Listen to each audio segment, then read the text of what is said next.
Financial disclaimer. The information provided in this stream is for educational and informational purposes only and should not be considered as professional financial or investment advice. We are not licensed financial advisors, and the content presented here is based on our personal opinions and experiences. Investing in stocks and other financial instruments involves risk, including the potential loss of capital. Any investment decisions you make are solely your own responsibility, and you should conduct your own research and consult with a qualified financial professional before making any investment choices. The content we share on this stream may not be accurate, complete, or up to date. Market conditions and financial regulations can change rapidly, and we cannot guarantee the accuracy or reliability of the information presented. We do not endorse or promote any specific stocks, companies, or investment strategies. Any actions you take based on the content of this stream are at your own risk, and we will not be held liable for any losses or damages that may occur as a result. Always remember that past performance is not indicative of future results, and no investment is guaranteed to be profitable. Make informed decisions and consider your risk tolerance before investing any funds. By accessing and using this stream, you acknowledge and agree that we are not responsible for any investment decisions you make as a result of the content presented. You are encouraged to seek advice from qualified financial professionals for personalized guidance. Please invest responsibly, and only with money you can afford to lose.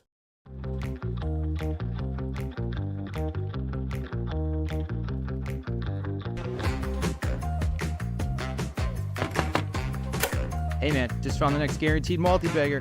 Hey man, you found another one? What is it this time? Come check this out.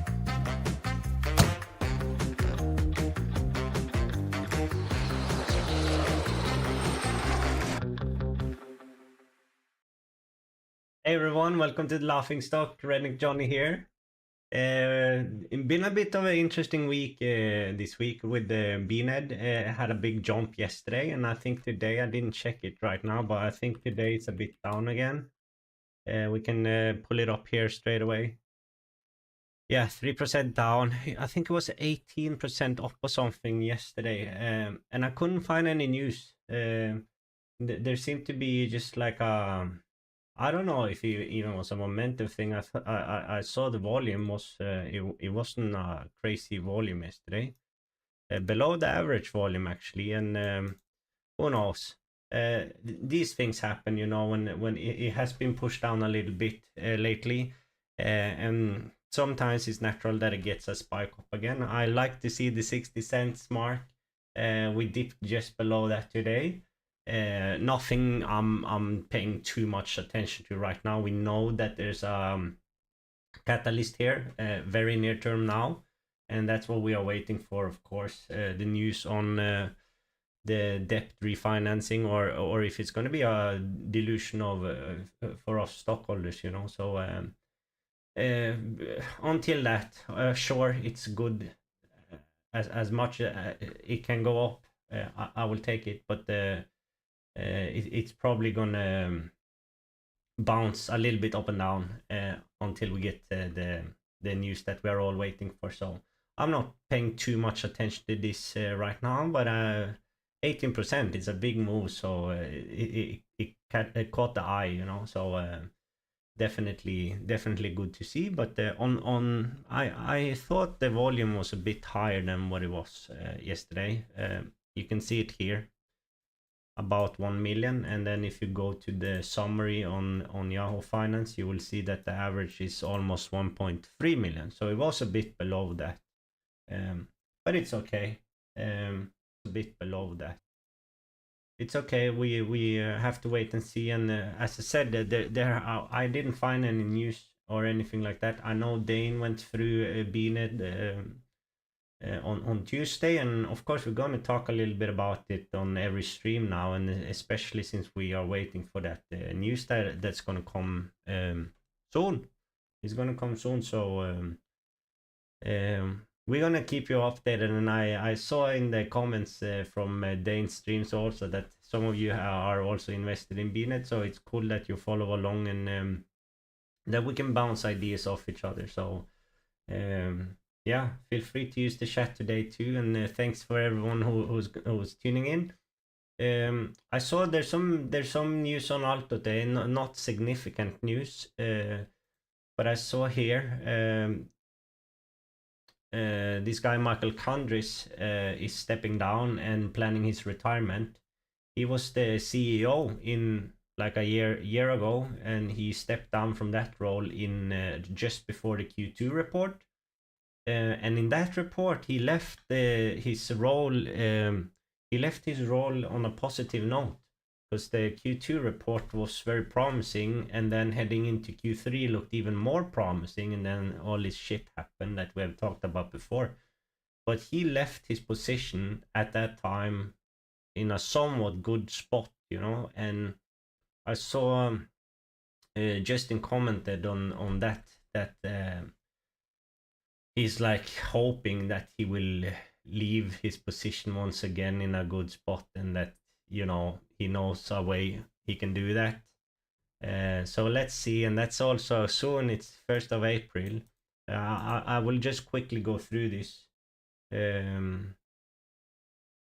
Announced today that Michael D. Candris advised the company that he will resign from his position as interim chief operating officer effective April 1st, 2024. Candris will continue to serve as a special advisor during a transition period, ending with his retirement on June 20, 2024, and will remain on the board of directors. The company has appointed Todd E. Benton to the position as COO effective April 1st. So they will have like a, you know, he will just to get a smooth transition for this Benton guy. Candris will be there for a period to help him. And Candris has been the CEO for a little bit of time before McGregor got the position in the summer. So there has been some change actually in the management here in the past year, but they have promoted people within the company already that they take up as in higher positions. McGregor also worked on the Candris before he got the CEO role. Yeah, so nothing too much to focus on, I think, but some news, you know. And I saw here there was a question to Justin about what they thought about the COO change. And he just said a little bit about the Peking campus here. You can read through it if you want. Go to the Seeking Alpha page for ALTO. I think this is under Justin's most recent article. And I think we have reached like 400 comments there now. So there's a lot of comments if you want to update yourself. In saying like, if I'm a Candris, I would want to leave the company with as good of a legacy as possible. He's leaving as COO April 1st and going into retirement in June. One would think he'd want to put the company into a successful position before retirement. I can only think of one way to do that. And it's a good point, and he actually did that when he stepped down as a CEO in the summer. So, and you know, just in talks with these people, so who knows. And I also noticed he's saying here, if anyone is shorting the stock here, they clearly can't read a balance sheet and have no idea what they're doing. And then this guy, who is a bit bearish, I've seen multiple earnings disappointment, and it's a fair point. It's okay. Multiple earnings disappointment and going from 5 to 2 overnight will do that. I don't think there is a huge short interest, just no interested buyer at higher prices. And then Justin is saying what I thought was a bit interesting. I've heard someone has been shorting it heavily since the report. So maybe we get some short interest in ALTO in ALTO soon. I don't know what the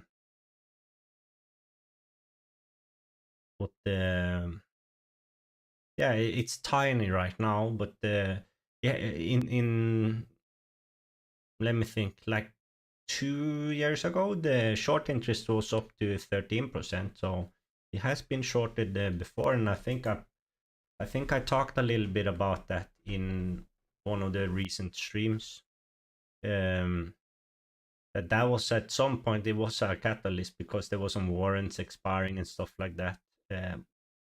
But to be honest, nothing really came of it. So the short interest is just interesting because it pushes the price down a bit, of course, but I wouldn't want to be short ALTO here. We had talked about some asset sales and stuff like that in the last week, and if they said on the call, Justin asked if they he thinks they can get minimum 100 million for the Western assets, and you know, what is the market cap now? 146. So it's a substantial sell if they're going to do that. But that's one of the things we wait for now in ALTO, together with the Vault deal. If they can get the Vault deal over the line, that would be great. But just something, I didn't notice this before now actually. So some changes, you know, and I guess this was expected, so not too much to focus on in my opinion, but interesting to see nevertheless. And that they also promote within the company again. So it's people working there that knows the company well, and like we have talked about 100 times now, they need to deliver. That's the bottom line here. But yeah, some stuff are moving. And I saw on BNED, I'm not going to go through BNED and ALTO too much this time, because there hasn't there's not so much development since, you know, we talked about it last week, and Dane did it on Tuesday. So, and I know Dane spent a little bit of time on BNED on Tuesday, so you can watch that stream if you are interested to hear more about it. But I advise you once again to go and check this article out. There's really high quality comments here now. And of course, today I'm going to focus on these ones who we know already are bullish on the company, and they are on like our side a bit in the way they think. Not a bit, but they are on our side how they think, and they think also they can pull through the time they are in now with the debt and everything. But BLCM here is bringing up some good points. He's also advising some books, like literature, to read about bankruptcy cases and stuff like that. So if you're interested to improve your skills and your understanding of how this works, he points out a lot of books here actually. So you can read through that on your own if you are interested. But I'm going to scroll down a little bit here where he talks about the BNED situation. So I'm just going to read a bit. It's not a long thing. So to your second point, if you look at BNED 10K, when the actual IP is when it is broken out, it mostly just customer relationships, and it's saying exactly, isn't that so fascinating? The value, and by the way, some back history here, they are pointing out that one way to do this is to sell a little bit of their business, this MBS part.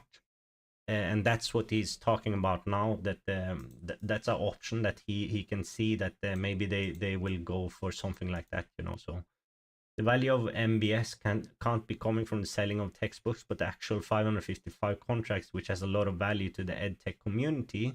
If the plan is to sell MBS as a regular wholesale company, then I think fetching 20 to 50 million would make sense. Agree, and remember, Amazon just exited the textbook rental space. So did Chegg. So what does that mean for the purchase price? It goes up because, as you correctly stated, the value of the books is irrelevant.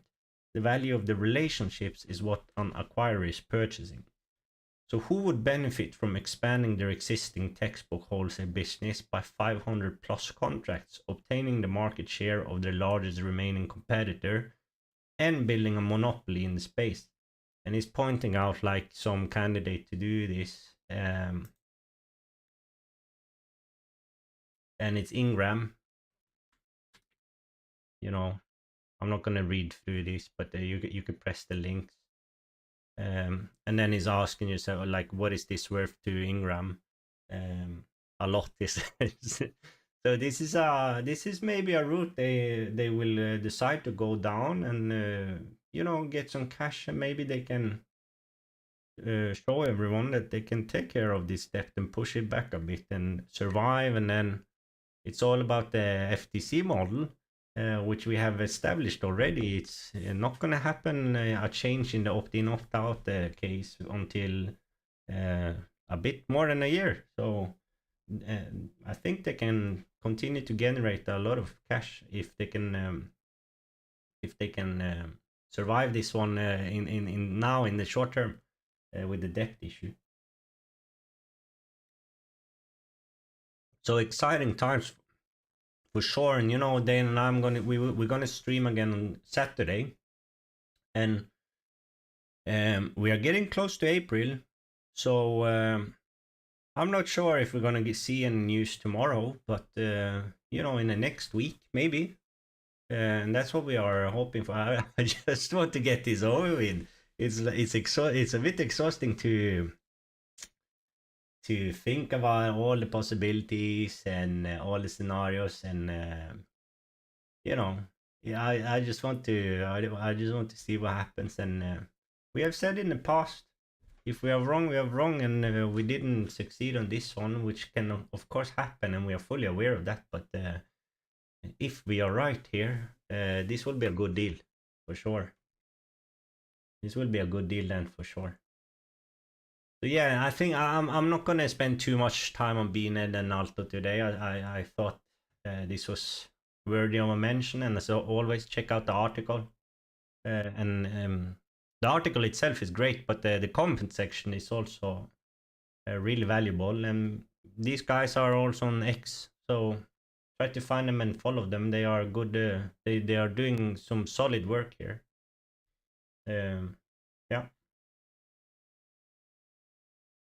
And I saw Henrik Alex also is saying like, I'm actually short a small position in the share, so he's still bearish, still shorting them. So it's okay.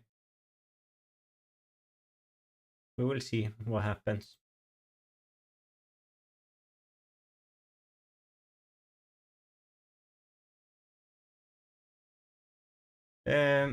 Yeah, there's been some Federal Reserve news. It says here like 3 major stock indexes touched record highs on Thursday as chip stocks rally following Micron Technology's upbeat forecast, and investor to comfort in the Federal Reserve sticking to its 3-rate cut fee for this year. So there's been some positive news this week, and I think that maybe contributed to the uptrend yesterday in BNED.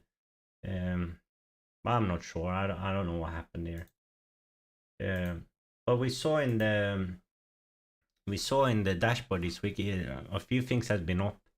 I saw, by the way, that the Canopy and Mariana is still up, but we talked a little bit about that on Saturday. And I'm keeping my eye out a little bit on gold and silver companies. If we pull this up, it's not looking too bad, is it? This is gold. And I'm not sure, it's been a while since I looked at the silver, but yeah, a bit up and down, but you see, a bit sideways there. Difficult to predict this kind of companies, but yeah, I'm seeing a little bit about this stuff, so I'm a bit curious to find some good companies that fits in the style and the portfolio, and I will be very interested. I have some in the tracker already.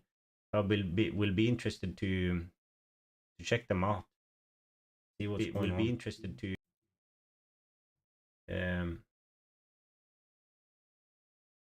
Coca still up. I'm using another one, so I'm not gonna. I know these numbers I think is correct, but my when I pull it up in the chart, it drags in a company with the same ticker, and I need to update this because it's not fully functional right now. Yeah, but not the biggest moves. I saw a bit earlier today a lot of the value stuff was up, so I assume it has been like, so Toll Brothers were up, and the home builders were up a bit. You know, they barely here didn't pass my filter for the conditional formatting, but still 2.4% and 2.3%. Those are right moves, you know. The rest is not too much. Yesterday was the day where a lot of things happened.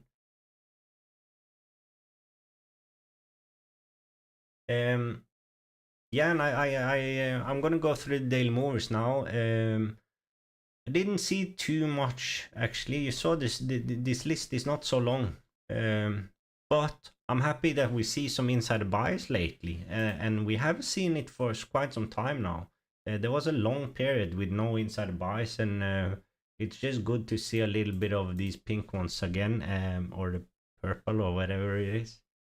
You see that things are going on and that people are buying. And I saw also in the tracker sheet, I will go to the tracker because I don't think we will find so much here in the daily today. So I will look a little bit in the tracker.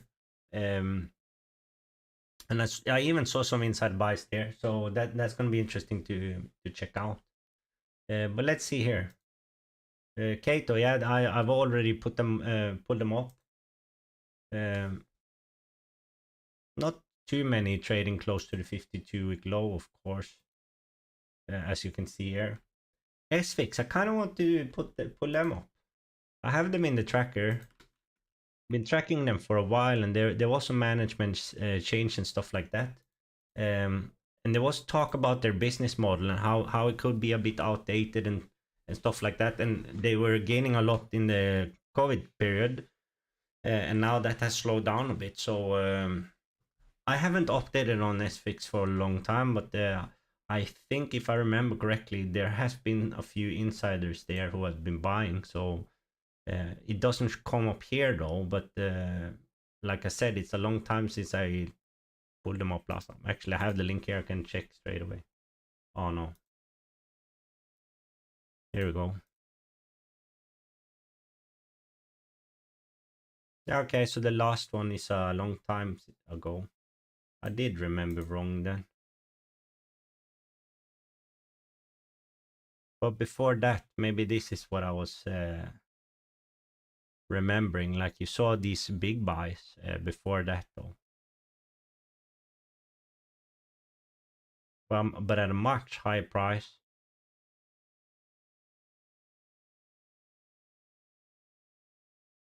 The pretty big one from the direct, but of course, long time ago. Now we can pull them up and see.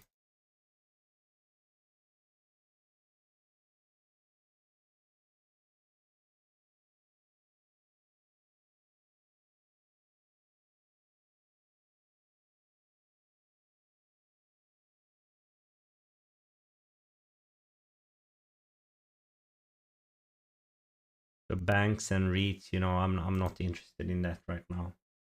STEM, is that a biotech?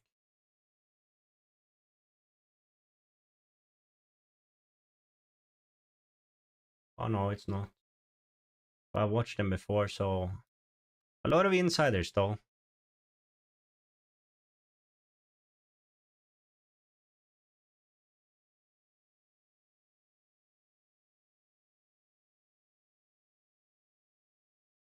Been some sales too. David Busby. I mean, these are decent purchases, but not anything to go crazy over. And if you go past that, there's been a long time since the last one, you know.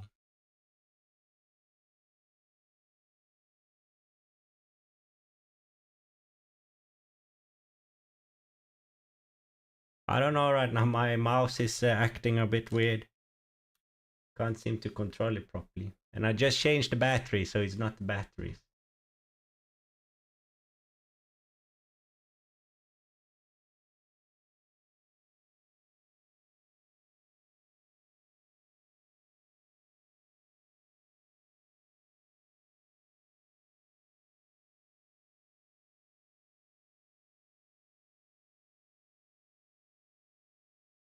APT, done that, they are in tracker.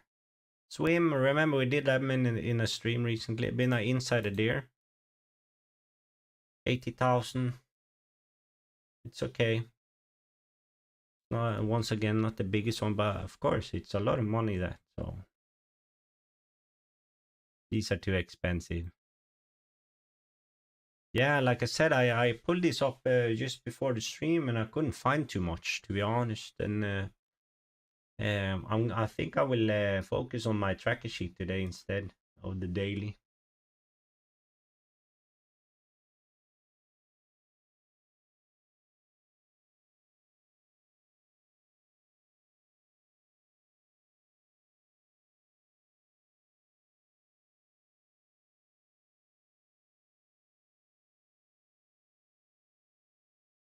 Let me know if the quality of the stream is bad, because my mouse is acting weird. I think my computer is struggling a bit. But I'm not sure. I've never experienced this before. So let me know if the quality is bad or something. Here we are in the tracker. Something. NSYS was up a lot today. We can check the news on that. I'm thinking it's a earnings beat or something like that. Yeah. Didn't say if they were. Seems like there wasn't some estimates, but the market are positive to this. 27 million market cap in sales. Yeah, this is actually.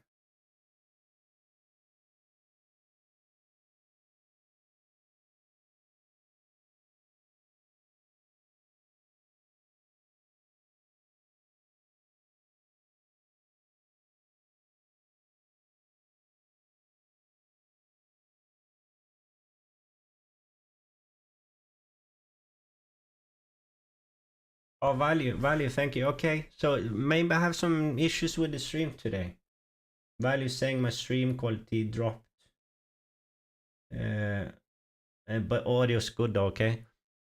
Sorry about that. I'm X'd out of as much as I can, and I'm not sure what's going on. Usually this works pretty fine when I do it this way, but let me know if it's something like if it's not possible to see the numbers or the text or anything, and I will pause the stream and try to figure it out. But thanks for letting me know, Value. And thanks for tuning in again. I saw your comments on Dane's streams last time, and by the way, I like the tickers you were sending. I thought they were good. I watched Dane's entire stream, and that ticker Curie. I saw also Courage was talking about them on Twitter or on X today. So maybe it's paying attention to the stream, you know. And we got some tickers. So thanks for adding them to us. I really like them as well, and agreed with a lot of the things Dane said there. And Value, if you have anything to add to them, feel free to let me know here, and I can pull them up, and we can check them out today as well.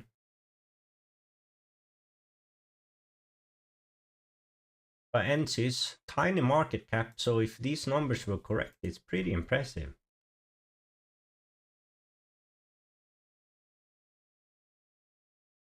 Here we had a great move today, so no new tickers for me, okay? All good, all good.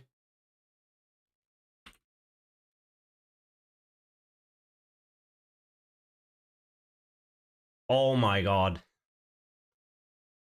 I didn't see that value. 65%. What can you say? Holy shit. All right.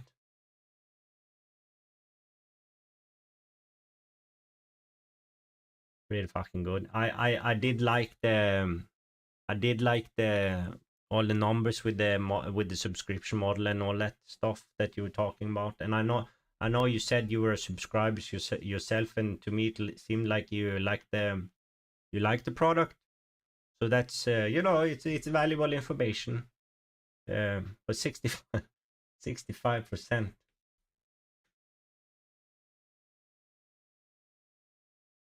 And is that on no news?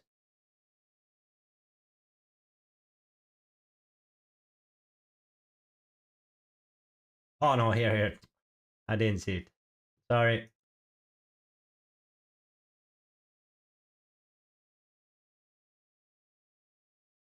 Okay. A good report and quarterly cash dividend.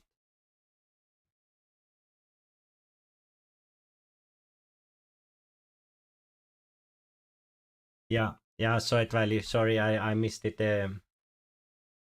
I see it now. And you are in it, Value, right? Congratulations on that. Great move. That's a great move. See here, I saw some insiders in AAP I think they are old. I think we saw them last week as well. It's a new purchase though from a director. 216,000. It's not nothing. That's a something to keep an eye on. I don't know how what this guy is making or anything like that, if this is a big buy for him or not. But it's a new purchase, so his first one, and it was on 80. And you know, a little bit of a on the bigger side of the market cap for me. I wanted it to drop when I added it, and it didn't. It has actually gone up quite a bit since I added it, so I'm thinking this one has moved away from me a bit, you know.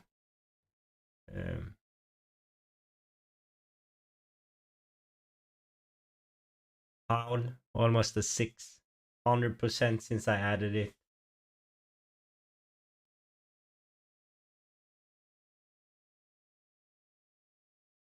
By the way, this is not my portfolio. This is just my like a watch list. I call it a tracker.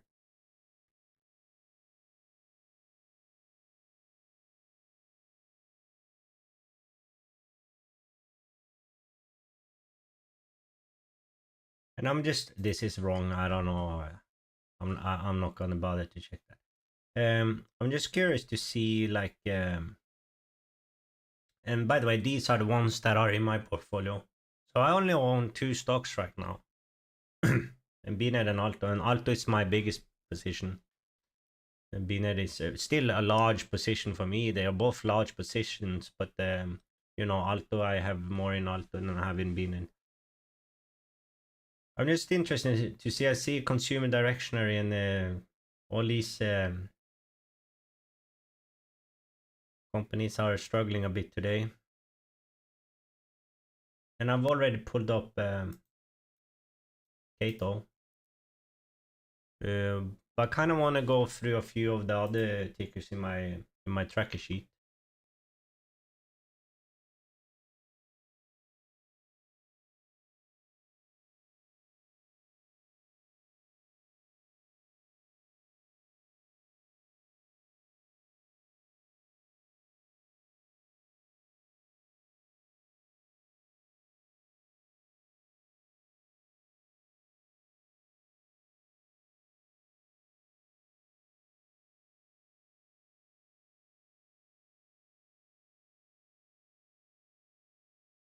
Yeah, so this is so you talked about them as well, Value, that they are struggling, and I don't remember the name of the ticker you sent in the chat, but part of the thesis or the thinking was that they can the ticker you sent can benefit from Weight Watch. Is it Weight Watchers struggling a bit?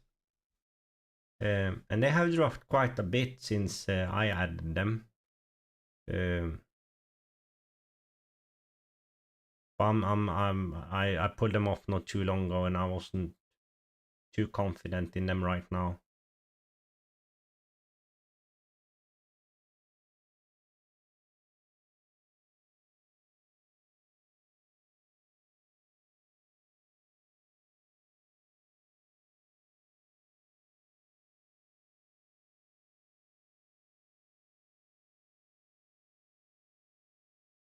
So I have the sheet sorted after like a daily change now, but I want to sort it after 52-week low and then go and check how far away they are from my potential, like a good entry price that I've set when I did research on them.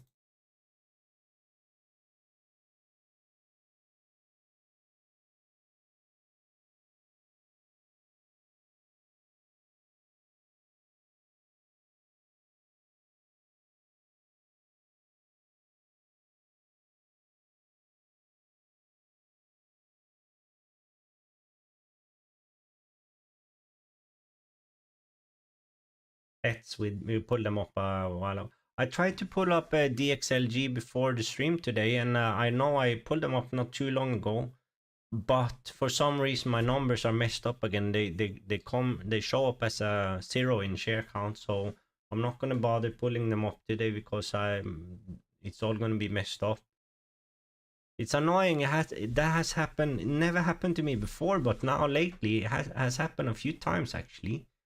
That on the last year I get the share count as 0. That messes up everything. And if I type it in, it's still like it's not gonna be the same. So I'm not gonna bother them, but they can potentially be interesting. It's a bit annoying.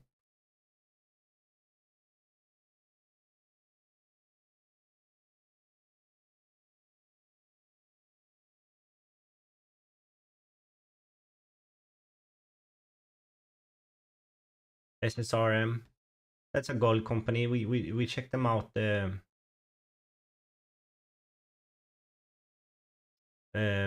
last stream. That was the one with the mine that was struggling.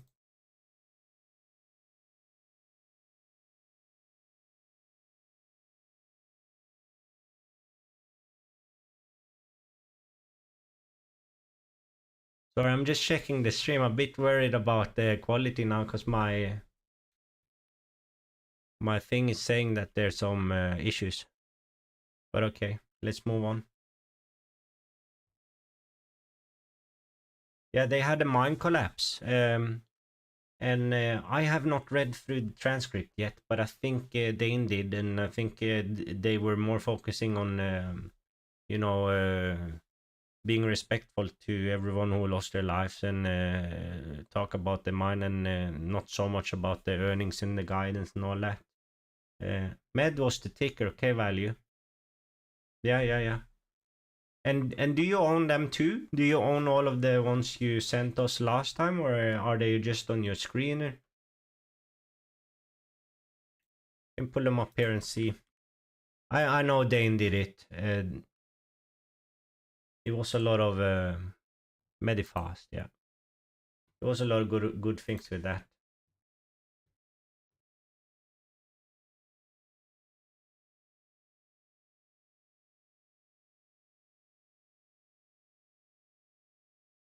GoPro, still struggling.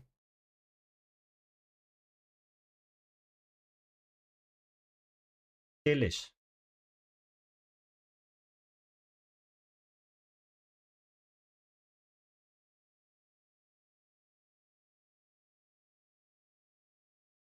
IPI, I don't remember too much of them. They're getting close to what I thought would be a good entry.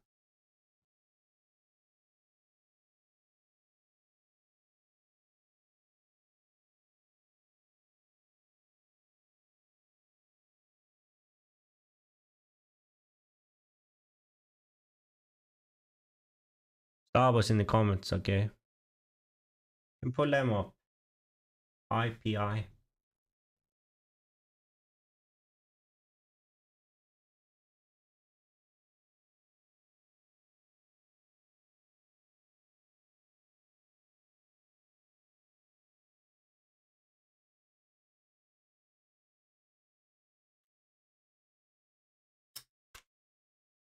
Just gonna try to fix my mouse because it's killing me here.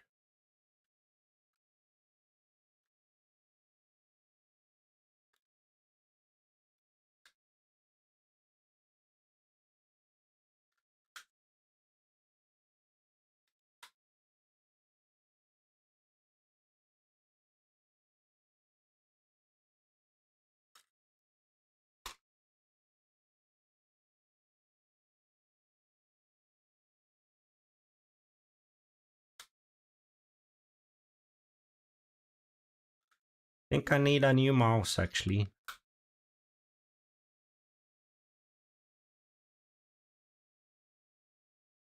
Oh no. I think I have ruined it. Oh god.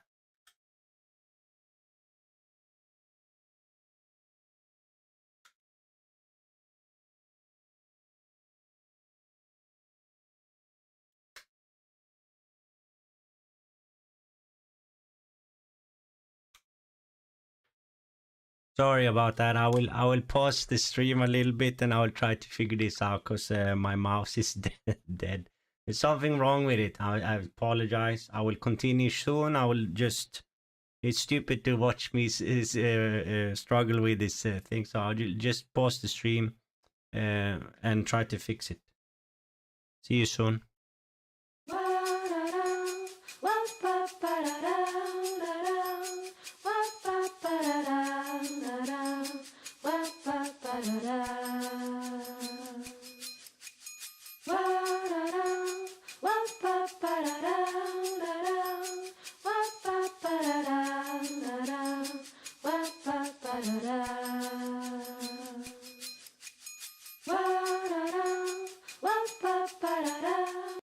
Alright, I'm back again. Sorry about that. I hope it will work now a bit better. Very annoying, can't scroll or anything, but okay, let's see. IPI, what else do we have here? BNED, of course, interesting. SSP, we saw them not too long ago. ZUMZ, it's been a while since I added them.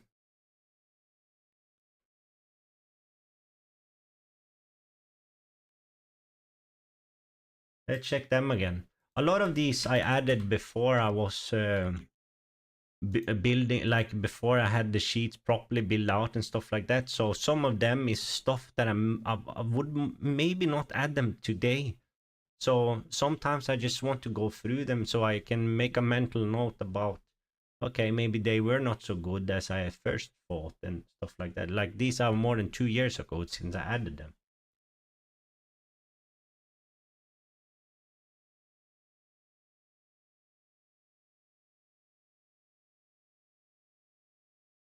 I saw the short interest in BIG, big is big lots. I think it's still climbing. And who was Barry there? Was Barry in big lots? I think it was in. They got that bounce, right?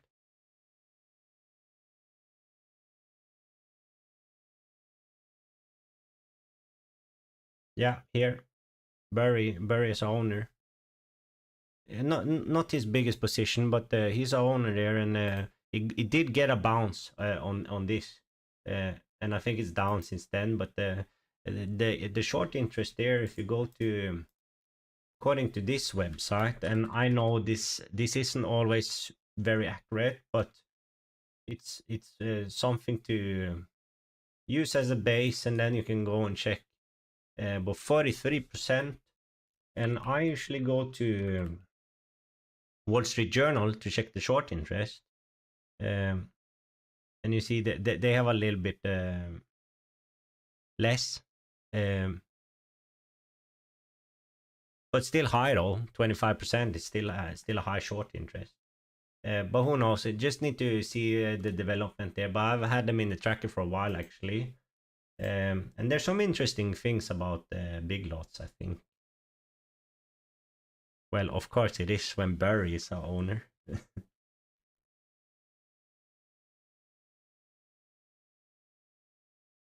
CRK.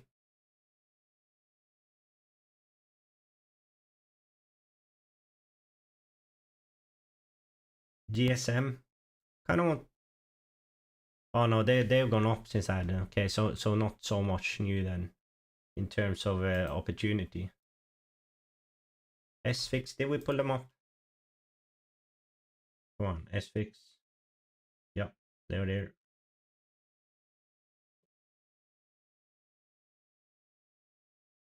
I'm kind of waiting on this MCFT. It's a boat company, but I need to. It has gone up since I added it, and I need to take. It needs to go down for me to be slightly interested. But it seemed like a well-run company, and you know, with the cuts and everything now from the Federal Reserves, or the planning to do it, maybe people will start to spend money on like what you consider a bit of a luxury again.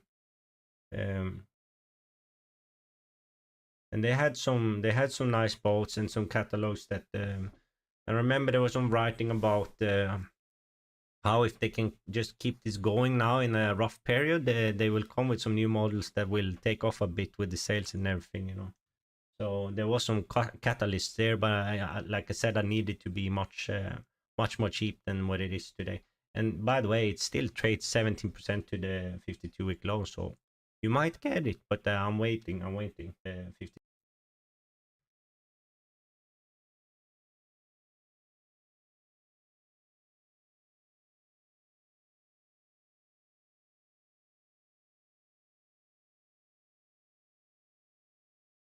I'm going to check out the battalion.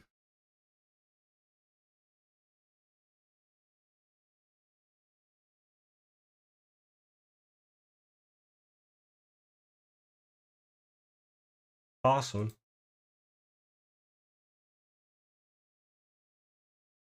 Seems a bit rough. 10% inside ownership though.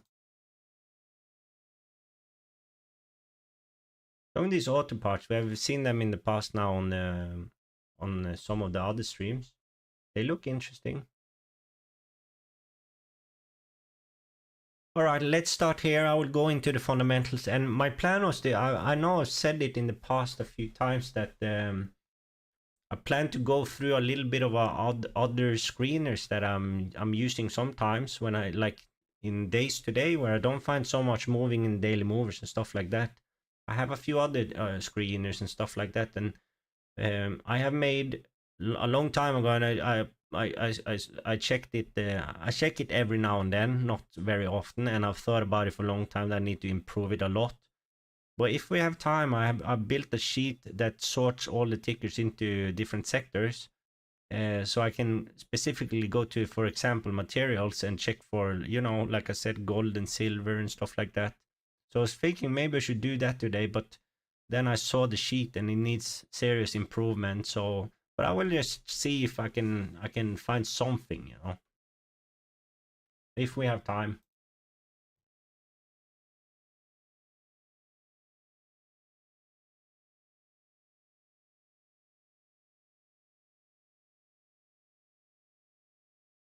Let's start with CATO.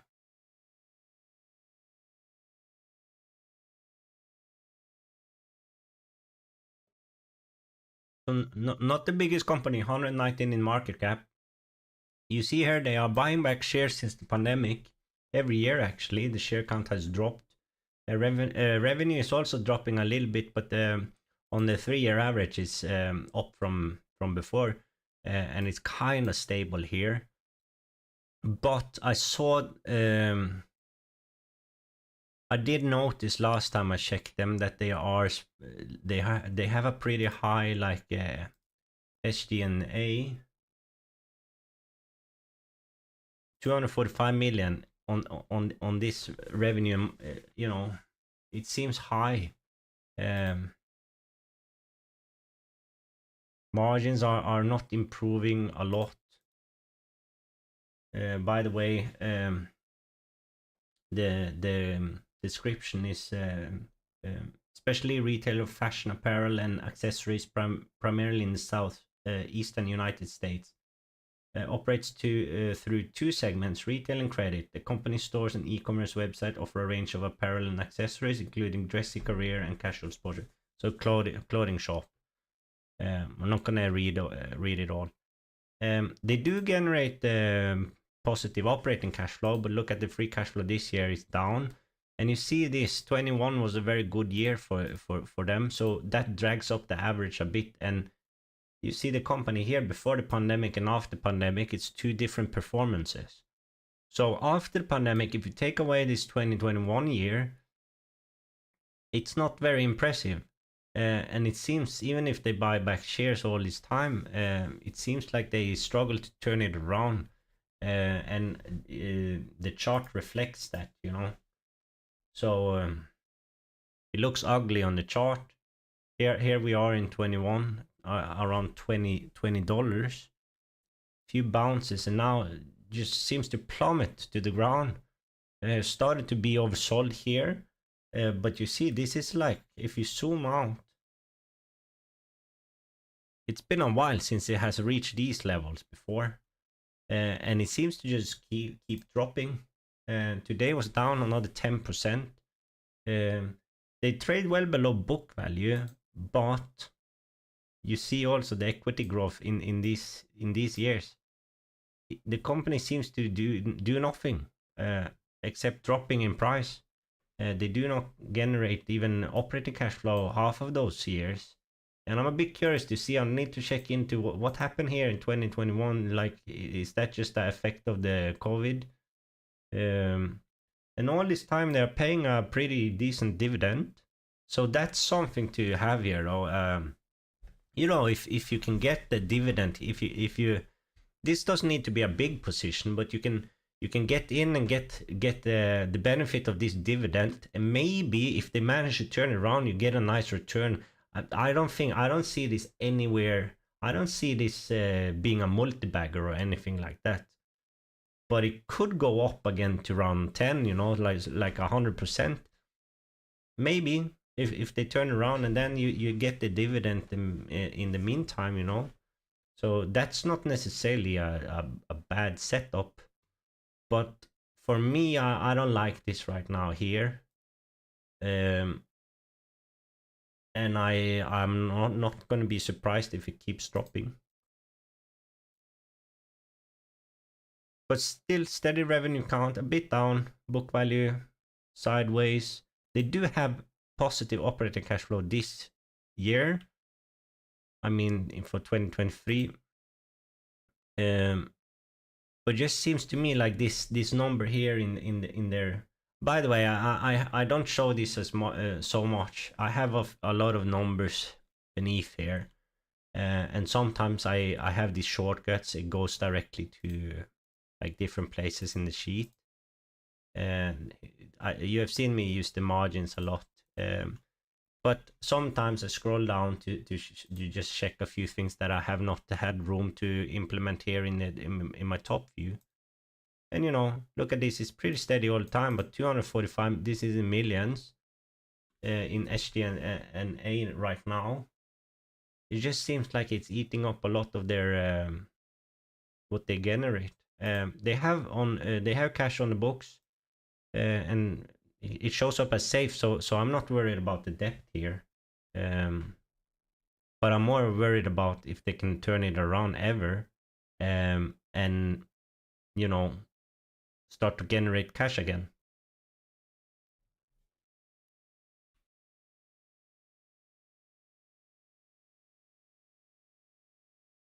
So they had an earnings report that was not well perceived by the market.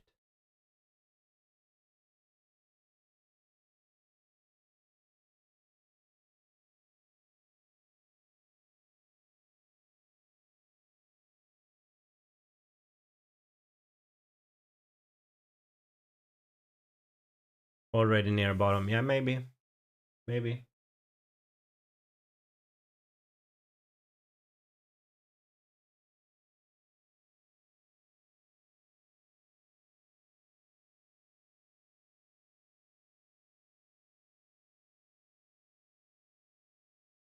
Oh, Starbucks is here.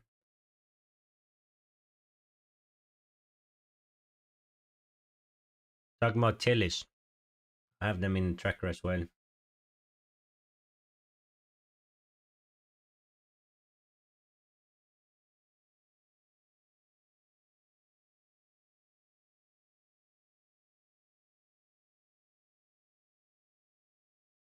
So who's owning these?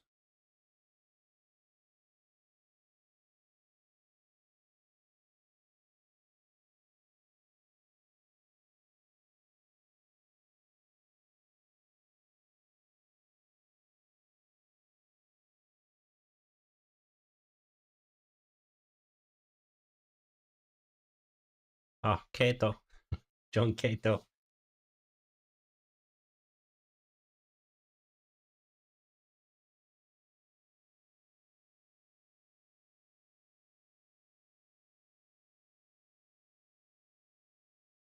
All right. But he owns a lot though, 14%.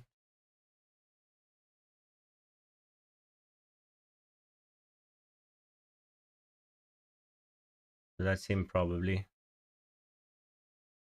What is on their balance sheet?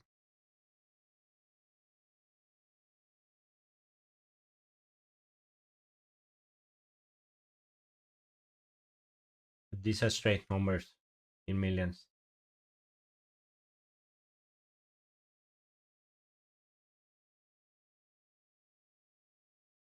A little bit of a drop in the inventory. We saw they didn't have too much debt and stuff like that. They had control of all that. It seemed like a lot of leases. So yeah, not worried about that here.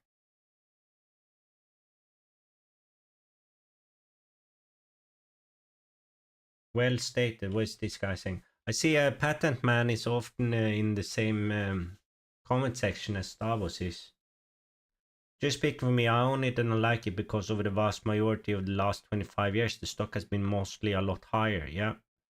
That said, I'm not in it for the possibility of it being a 3 or 5 bag over the next decade. I own it because I expect it to be 50 to 100% higher. Yeah, exactly. Within 3 to 18 months. He wrote this now in March. And maybe collect 4 or 5 dividends along the way. If it happens, that is a nice win for me. It is one of about 15 I own and not one of my bigger positions. Still meaningful. That's a little bit what I was thinking as well. Like this, it doesn't scream like a multi-bagger potential to me. And maybe even they will struggle even more. Because it seems like this turnaround story is dragging out a bit, you know. But meanwhile, the dividend is nice. And it can go, you see here, within the 52 weeks, it was close to 10.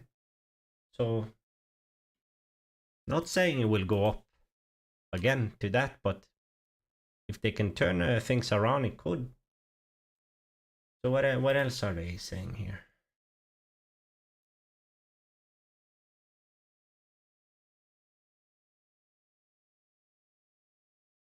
Whoa, that was a big reply.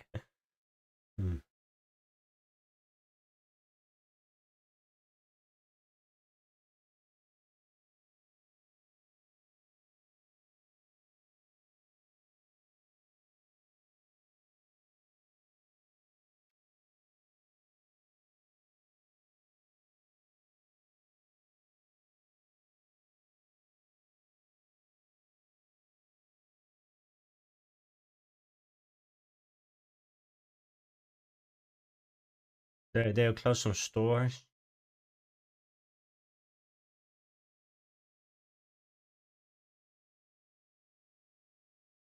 Yeah, good point. Although it's fantastic they could close so many stores without any lease write-downs, which shows how savvy these guys are in negotiating their leases in the first place. Can they shrink their way to profitability? It seems questionable considering how high SG&A, yeah, percentage are. I saw half my, okay, so he wrote this today. This is today.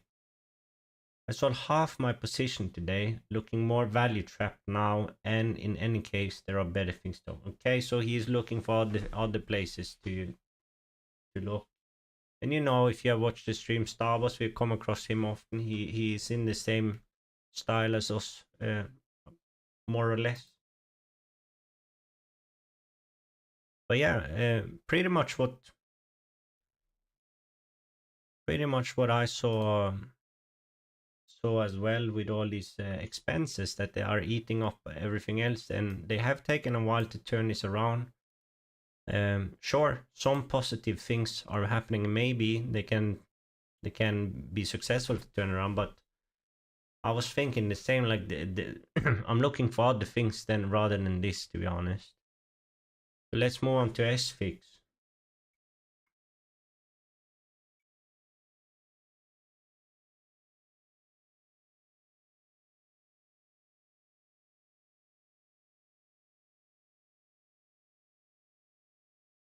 So they come across as levered here, but it doesn't issue shares, which means, you know, they have cash here on hand, and they have full control of the short term, and also they have enough cash on the books right now to handle their total debt. So in that regard, they are in a good position, but it trades at 257. So these cash generation numbers are not too crazy. Like, it's not too bad, but it needs to be higher, or the share price needs to drop. For me, it currently trades 16% to 52-week low and 7% up today. Has anything happened? What's the news here?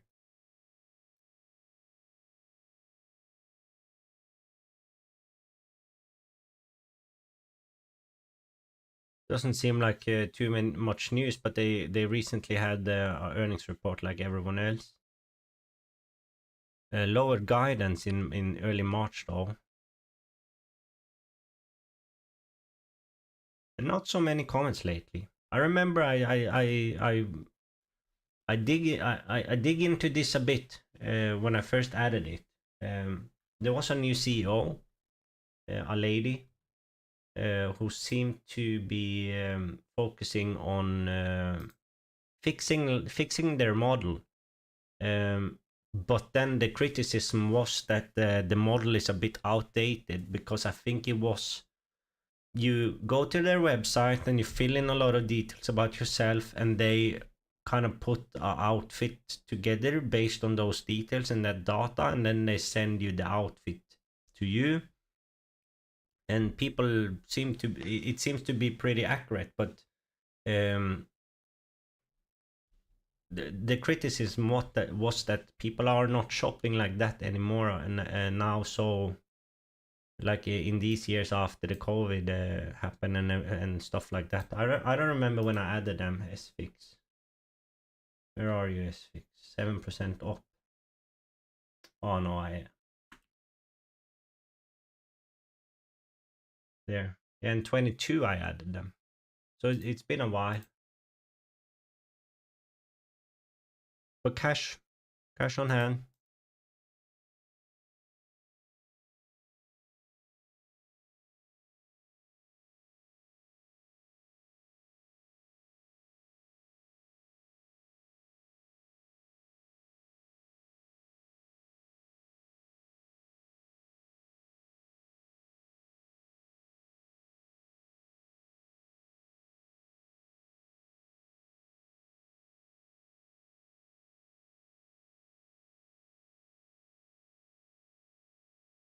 Mm, maybe they also have a bit of a complicated share structure. Need to look into that.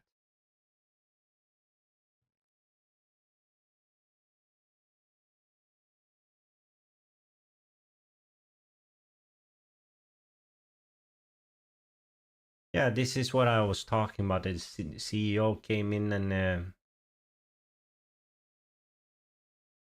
was gonna make some changes. And at that time, I was thinking to myself, like, this needs to get some time, and it has been a bit volatile, but bit up and down. I've seen it move, and I was thinking many times, like, oh, I missed it, but then always comes down again. It's like a roller coaster. And now, of course, it breaks even more down, but maybe it has turned around again. We will get a nice spike here. Not sure though. Need to look. What are people saying because of this model? There's a lot of hold and sell ratings.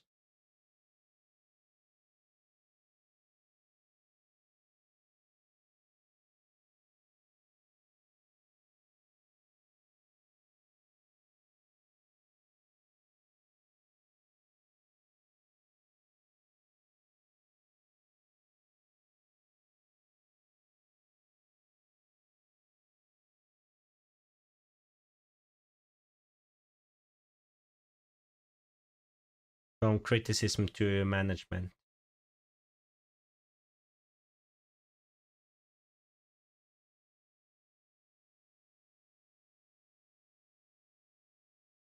Talking about how they take money out of the company and pay themselves. Which is something, if you want to find this, if you find this attractive, that's definitely something you need to look into.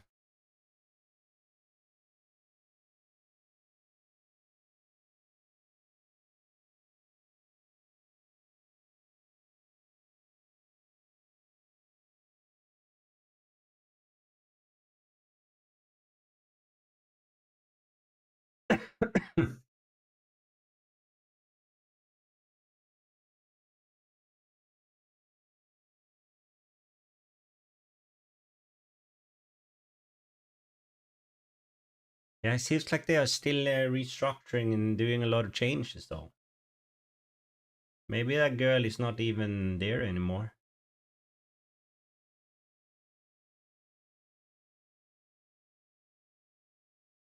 No, I don't think she is.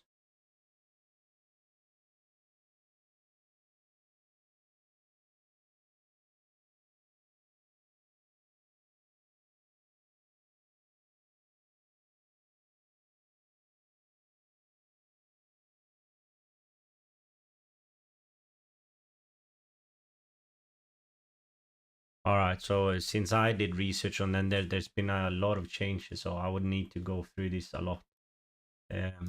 But just based on these quick comments and the numbers here, it's not attractive. And I remember the criticism of that model, and it made sense to me that that's not necessarily going to work. So and look at this revenue decline. That's big.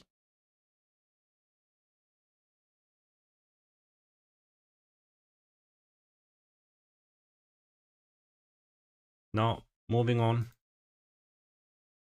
So this is Med from Value Hunter, and I know Dane talked about them as well. So I'm not going to spend too much time on these, but we were talking about, we saw Weight Watchers struggling, and look at this, all this color. It looks beautiful.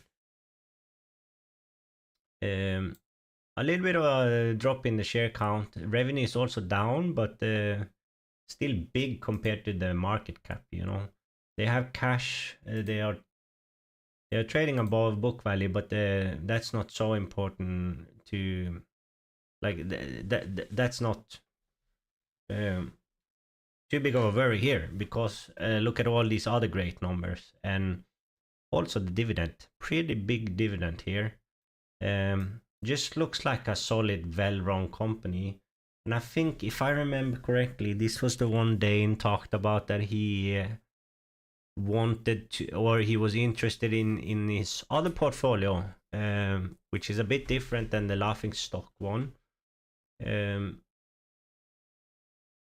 I think I agree with that. Like, this seems just like a well-run company that is potentially good to own, but a bit different than the ones we are usually targeting in the streams. You know, if you compare this to BNED, for example, it looks a bit different, right? But good ticker value, and we appreciate for sending it our way. And I like this. I like this. I like this company a lot, and you can see close to the 52-week low. So the chart doesn't look too good. You look at it here, pretty oversold right now though on this chart, and it's been a while since it's been down here. It just seems to keep falling, and I don't remember what the news was. Bit surprised that it's this low actually.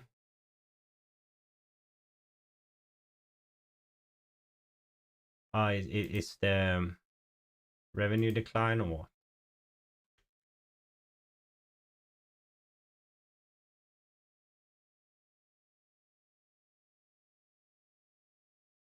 Yes, this guy is also pointing out that the Weight Watchers struggling can benefit these guys.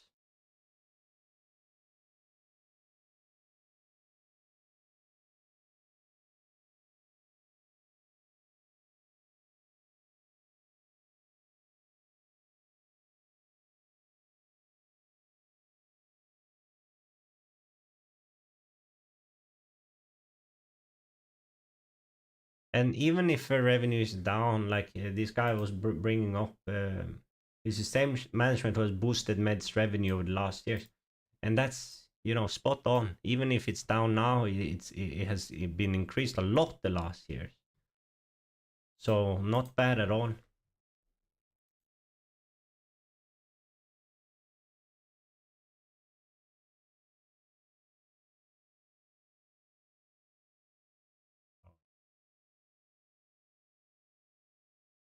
A lot of cash.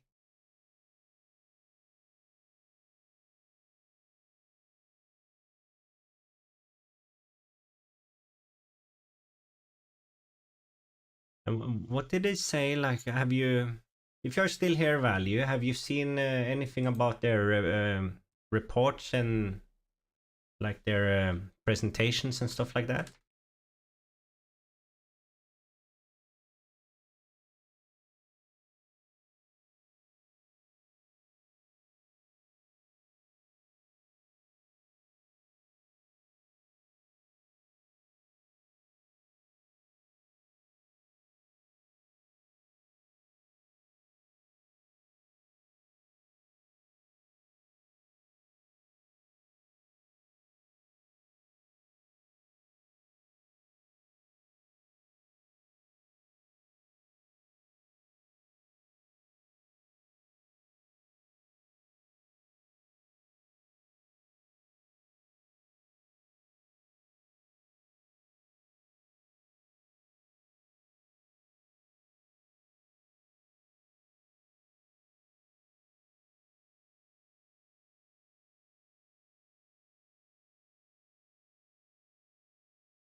I'm just gonna quickly read through a few of these points.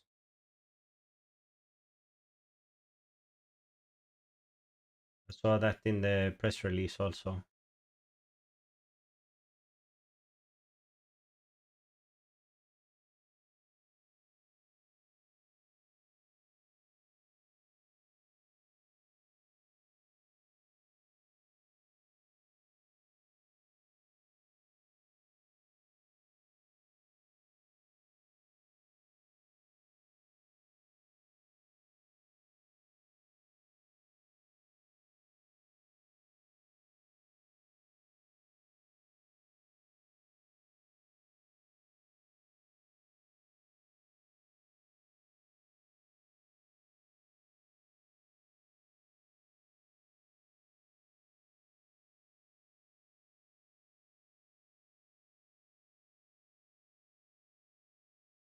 $150 million cash. Yeah.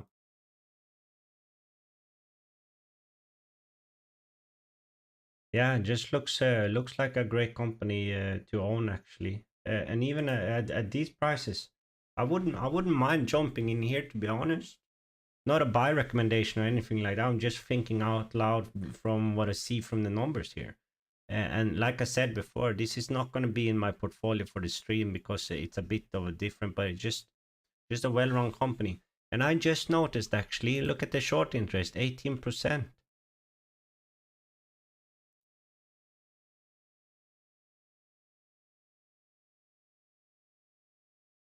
Yeah, it is 18%.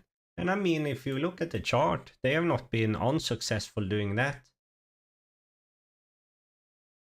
And I mean, there's a lot of room left. So, interesting.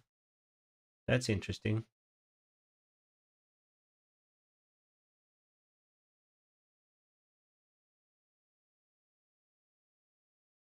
And once again, you get this dividend as well, you know, as a owner here. But this, opposite to CATO, I think this can, or maybe like 50 to 100%, I agreed with that comment on CATO, that it could turn around and do that. And maybe this would be the same actually when I think about it.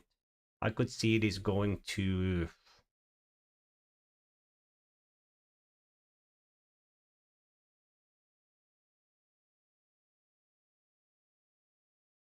I don't know, like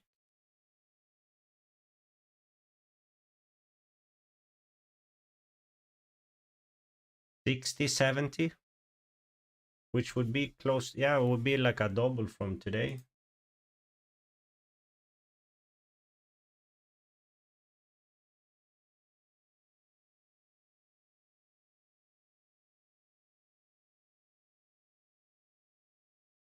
But could fall more long before it turns around and do that.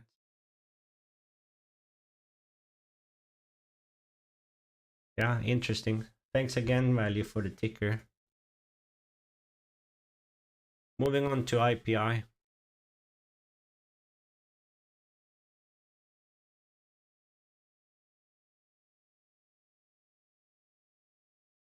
So chemicals, fertilizers, and agricultural chemicals.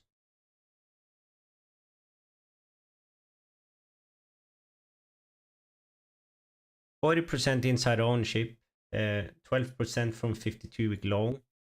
I see they are steadily having this share count on 13 million. Revenue is a bit down, but from 2 years ago, it's much the same. They seem to have a very good year last year. Trades at like around 20. No dividend. And if you take these averages, it's not bad in the operating cash flow. I would prefer a little bit more here in the free cash flow, of course. But still positive on 7-year average, $1. I think this it trades well below book. It can cover. It shows up as safe, and it can cover the short-term debt, and it almost has no debt. But it also doesn't have too much cash on the books right now.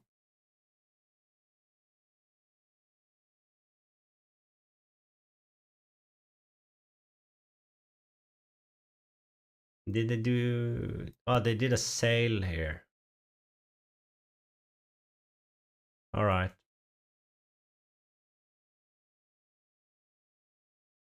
Any news on that?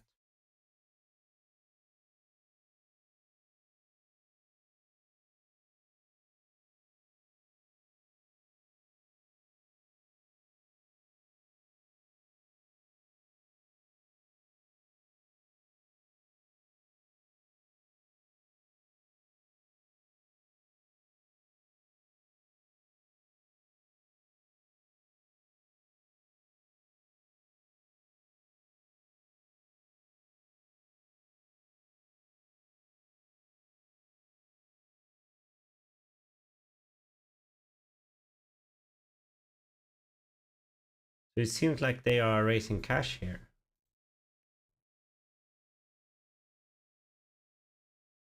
Which is not reflected in my numbers.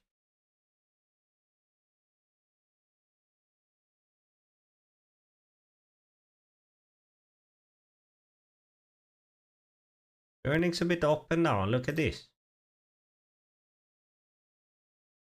But on the 3-year average, of course, because of this, it's solid. But yeah, I don't know.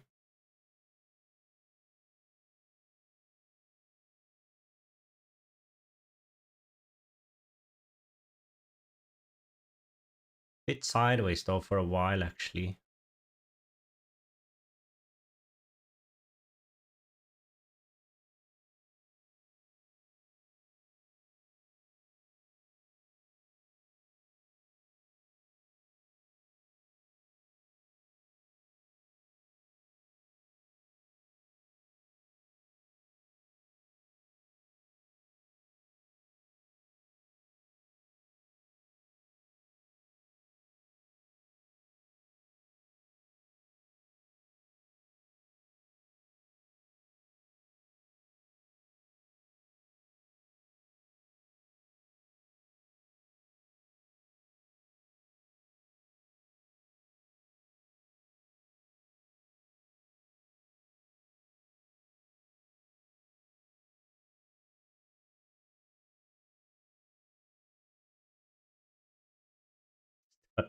That was easy low.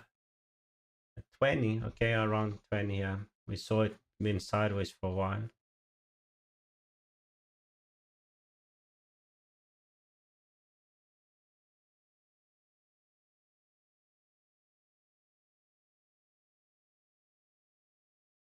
Bit ugly though in these recent numbers. And that's probably why it's cheap. And this is that's what gives you the opportunity to buy and maybe get the gain all the way up, you know.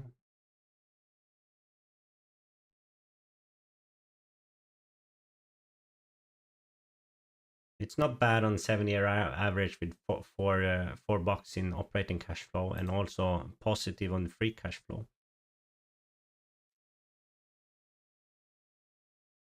I kind of like these numbers. It's keep in mind this is already in tracker. Just updating myself a bit on them.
This comment here, though, a bit meaningful. I might be missing something in the piece, but last couple of conference calls, IPI's management explicitly pointed out that they are investing heavily into increased production, and that has definitely affected their earnings and profits. Looks like the author is not aware of it. And that's what we saw here and in the earnings. Maybe they're positioning themselves now so they are in a good spot for future growth. And like I said, I kind of like these numbers, and you know, seems some. I would prefer it a bit lower. It went down to 17, but definitely interesting at this level, in my opinion.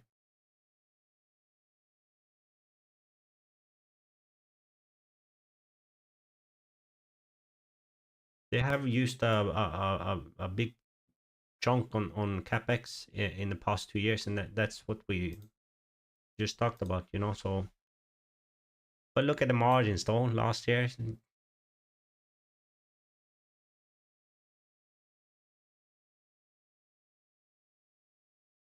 but no debt, no debt. The insiders done anything here? Imagine getting a fat insider buy here. But keep in mind though, the shelf offering, it will change the numbers a bit.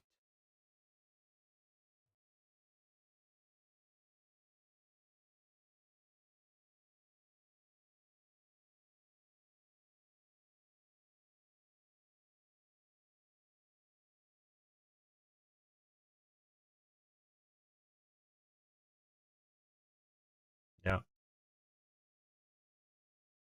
So that's something I will keep it in tracker, of course, and see what happens when numbers get updated from that shelf offering, and just pay attention to the development in that.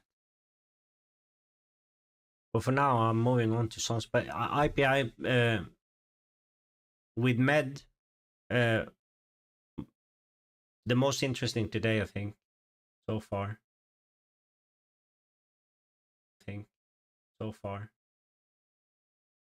So this is ZUMZ, and remember in the tracker sheet, it's been a while since I pulled them up. I mean, added them, like couple of years since I added them. Pulled them up. I mean, added them, like couple of.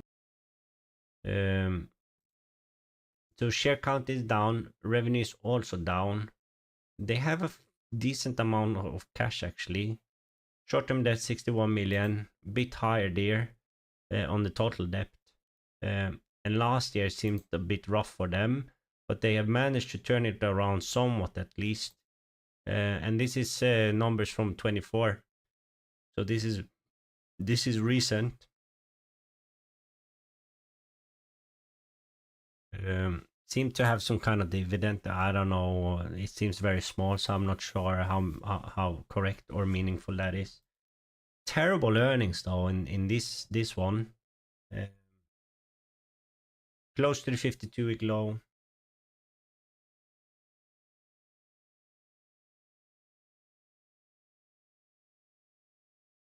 %20 inside ownership.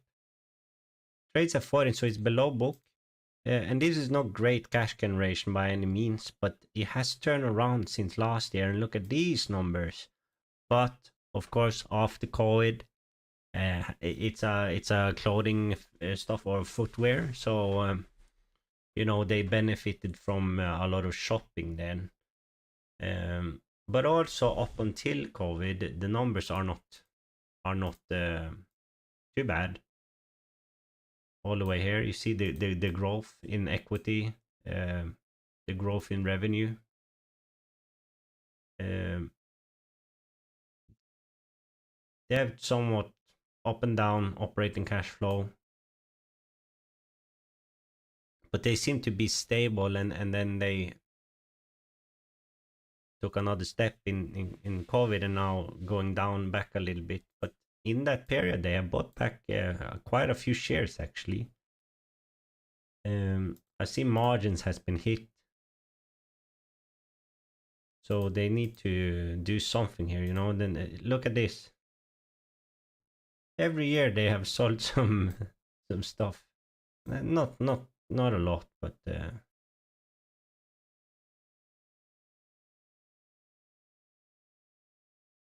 it's interesting.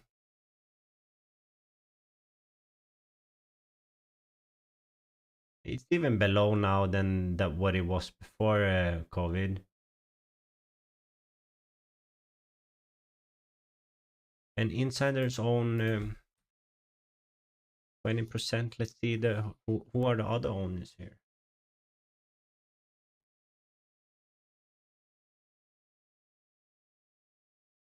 Yeah. So this guy owns a lot. And this guy owns the rest, you know. Thomas Campion and Richard Miles Brooks.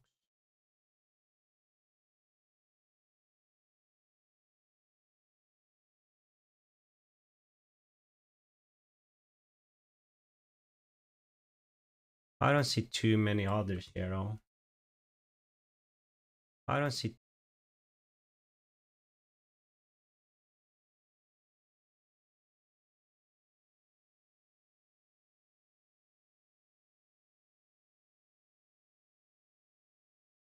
We're just gonna check the what it says here also on the beneficial owners.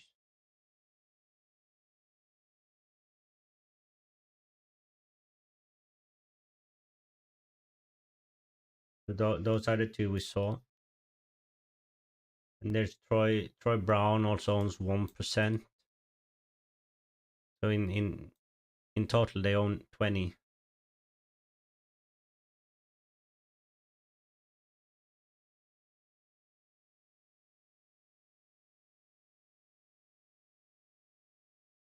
Okay.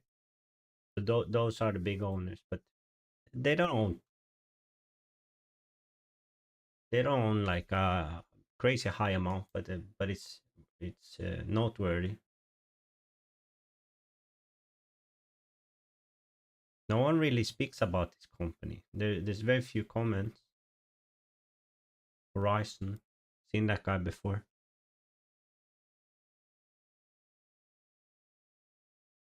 And are they talking about it like but a hold until things improve? Yeah, we saw that in terms of the cash generation, but again, it has improved from last year, so maybe it has started. They just need a little bit more time. Skater style clothing, okay.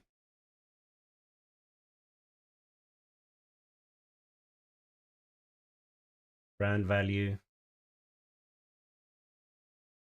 Yeah, they can survive. So we are not worried about that here. It's more like they need to prove to us that they can start to get back to the numbers before COVID.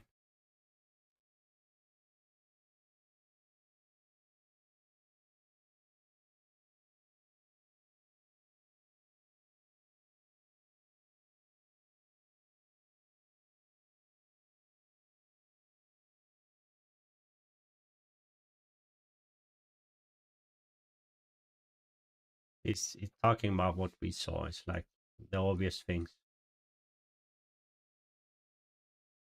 Like I'm just scrolling to the conclusion here.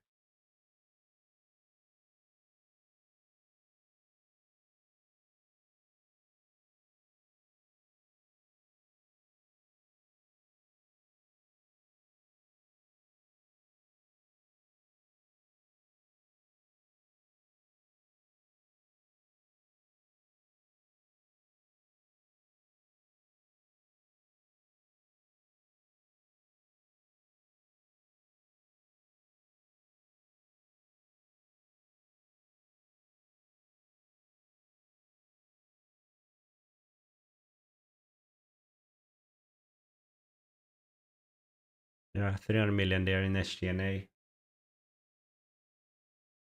which is a lot.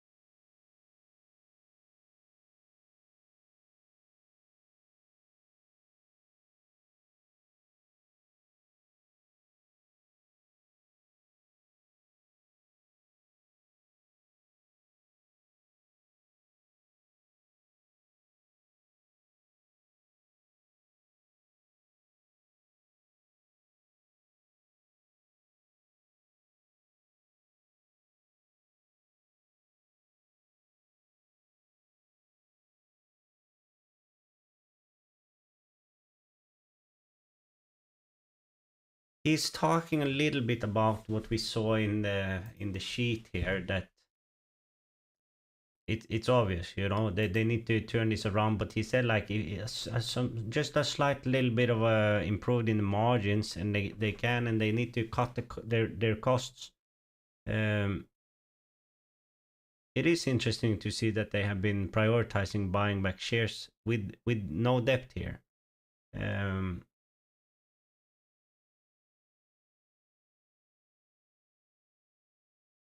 But yeah, they would. I would need to continue to track this and see how the development there, and if there's some new news or something similar to that, because this is. And like I said, they have started to turn it around based on these numbers, but they need to continue to show us that they can. Oh, hey Max, I didn't see you. Hey Max, nice to see you. Nice that you have tuned in again. How are you? How are things going? Value was in here talking about Curie, and Curie is up 65% today. and he brought it up on Tuesday in the stream as well. So congratulations to everyone who owns Curie. Fantastic. All right, let's move on to Battalion.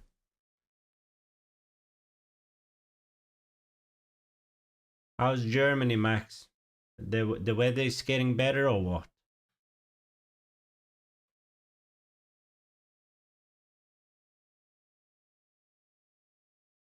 BNED down, yeah.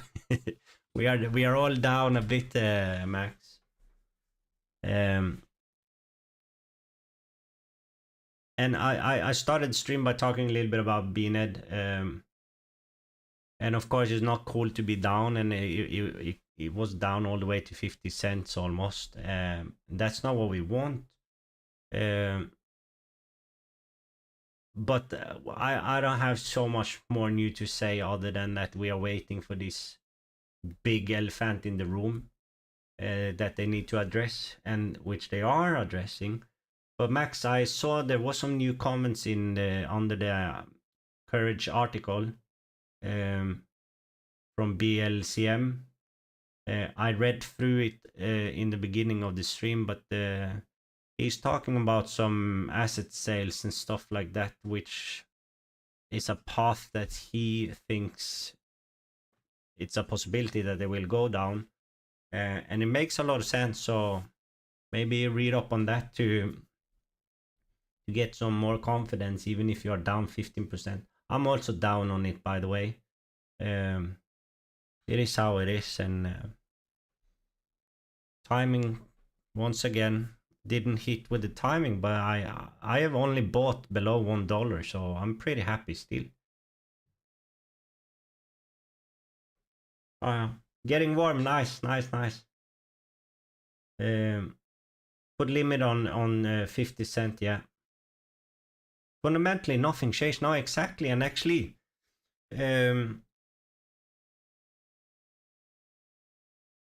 like we have said before, like the model works.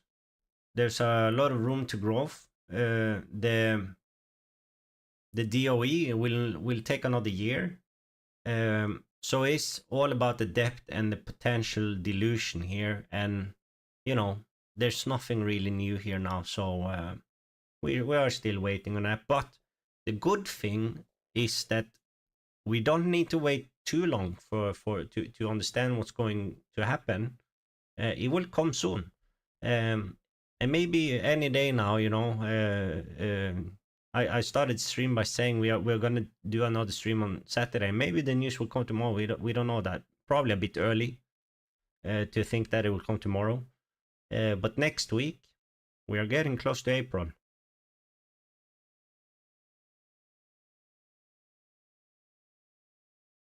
Oh yeah, congratulations on that. That was the one you asked me about, right? That I'm not sure if they have added it. What's the ticker again? He said he was gonna say to his team that they were gonna add it here. Let me check. Hermle Maschinenfabrik. There we go.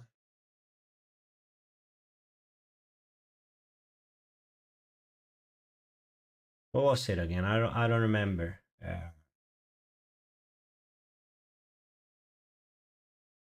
Seems like it's this ticker.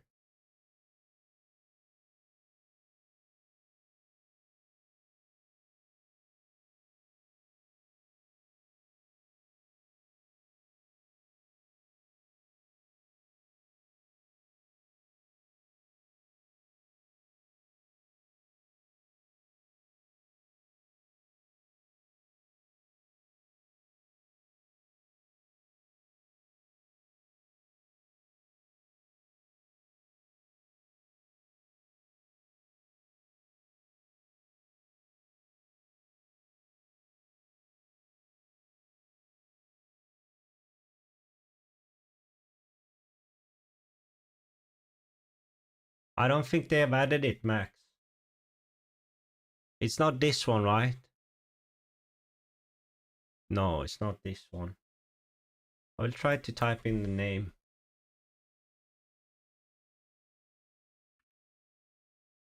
No.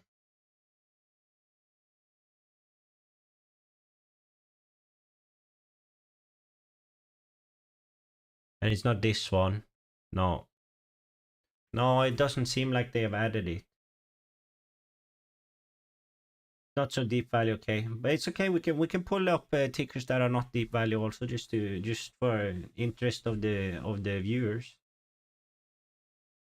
Good products and were cheap, and balance sheet I thought looked good for me, but I'm new to balance sheet reading. Yeah, all good, all good. About 8% good, but I don't think he has added them in Y sheet. No, okay. Yeah, so I need to wait or follow up with him. Are you a customer of Y sheets, Max? By the way, because if you are, you can talk with the guy on Discord. They have a Discord server, and in my opinion, he's very helpful. He's replying as fast as he can and stuff like that, which is good. I was in contact now with I've told you guys I'm trying to build up my entire database, and I can do it with Y sheets. They have upgraded functions, so they made it pretty cool actually what they've done. But it doesn't work.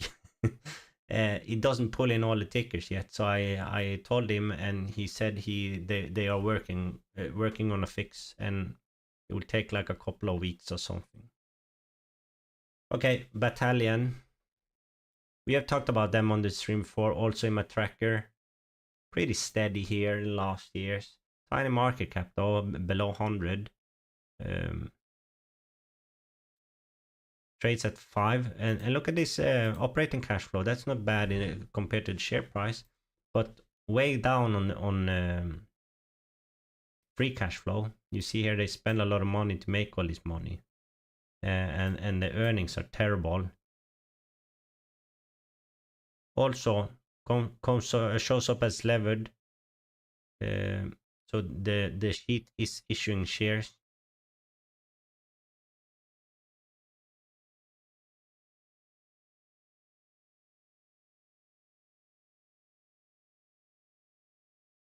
And look at this, a bit bad. They have a lot of short-term debt and only 40 million in excess cash, so they can't even cover the short term right now. So I'm curious to see how they have structured the debt and everything.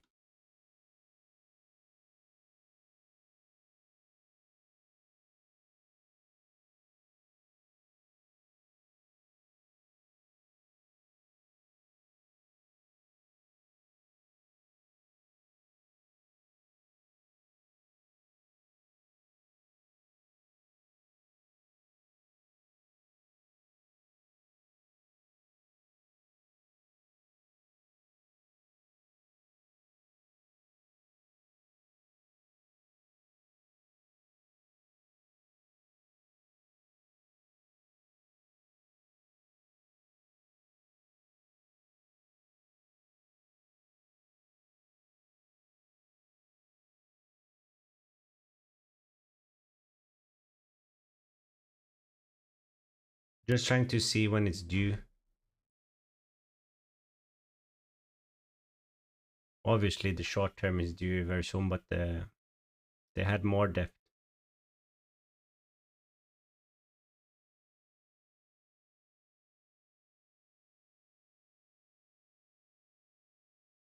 $20.25.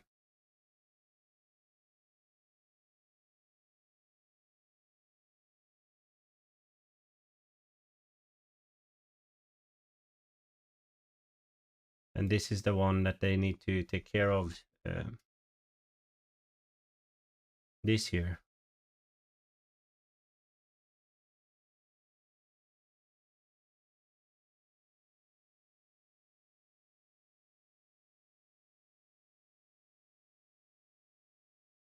Yeah, so that looks a bit scary with all that depth, but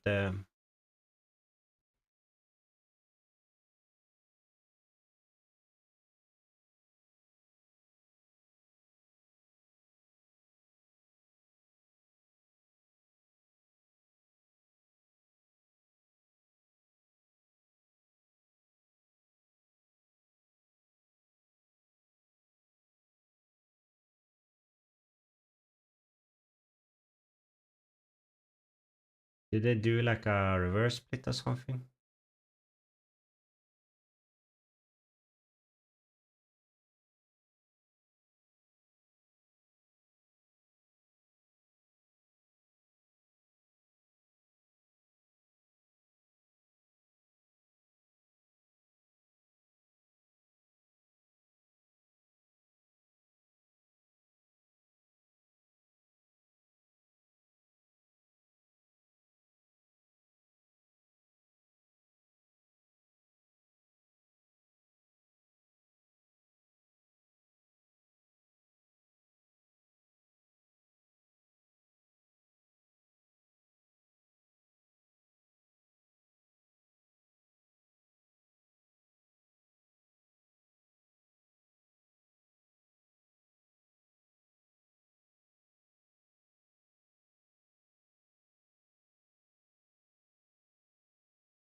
This is kind of what I feel. Too many unknowns for me to be comfortable with this.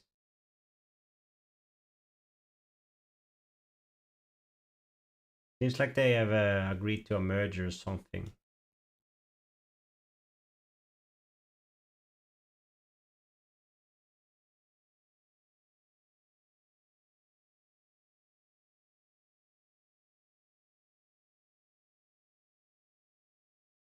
Anyways, they are in my tracker. I'm not gonna dig deeper into them. There's too many things there here that I need to get information on, and once again, there are better opportunities. You know what I mean? But keep in mind, all of these are in the tracker, so I'm paying attention to all of them. Except med, but I like med. It's not that, but it's new to me, so that's I've just not added it yet. And it, like I said, it's a bit of a different style here. So Max is saying, I'm custom Ticker. Yeah, Ticker. I use them as well. I used to use them. I was pretty happy with Ticker, but I struggled a little bit that you couldn't have any like conditional formatting or anything like that. But and that was I was a customer when I started the process of building all these sheets, so I just saw that I could. I had found a way to make the sheets work, so I exited my membership shortly after that. I think I got no. Yeah. Oh yeah, I agree. They have good data and they good information, and they have a lot of things in the same view, and it's easy to navigate and all that. So yeah, not a bad option at all. I see. I spent a little bit longer than I expected on these tickers, but I was thinking. I know I said like the sector. I can show you my sheet just to give you an idea of how I have built it. So I have all the different sectors here, and you know, in the bottom, you have all the different ones, and then I can what I said in the beginning is like I need to add more things here because this is not enough for me to take any quick decisions on if I should pull them up or not.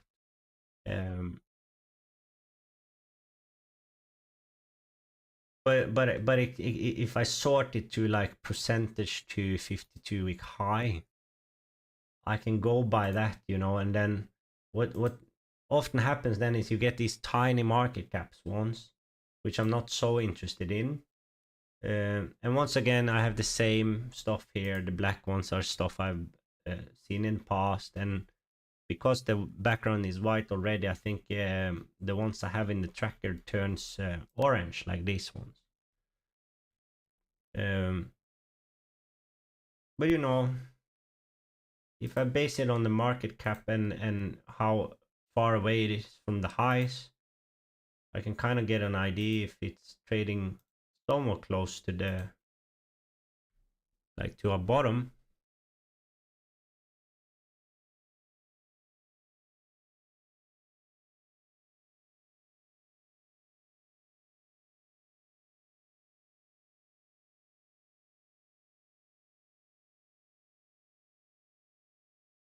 South African. All right.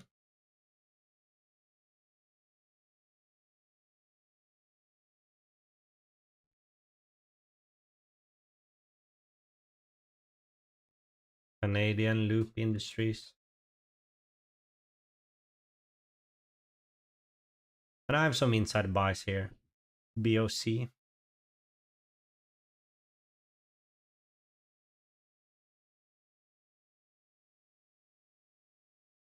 Maybe we should just quickly take a look at the BOC.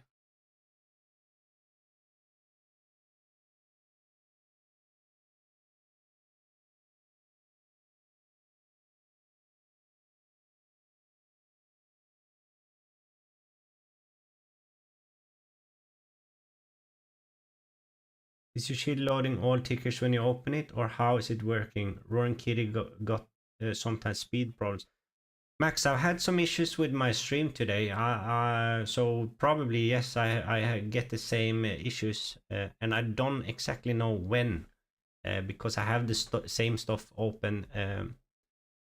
But I think I'm working on building a new database which will allow me to use less functions that takes a little bit of the CPU, you know. So I'm hoping to improve the performance a bit with my new database, but I'm waiting for Y Sheets to fix some of their stuff. But yeah, for sure I get some speed problems sometimes, and I'm also experiencing sometimes Y Sheets gets the same. They are very slow sometimes to pull things up, but it's okay. It still works. And I don't really understand what you ask about if my sheet is loading all the tickers when I open it, because through Y Sheets I kind of have to search for them here and then do exactly what I did now, and then press the get data, and then when I have all these 5 sheets or tabs open up here in the bottom, then I have a script that pulls. If I tick this box, it shows up here, and then when I press it, it gives me all the numbers. So in my sheets, it's actually just pulling up 1 and 1. But I have the tabs down here, which is pulling up all the stuff that I'm searched for. So I'm not sure if that was a good answer to your question. Did you open positions on the 3 stocks you mentioned last year? No, I am not. I could have done it.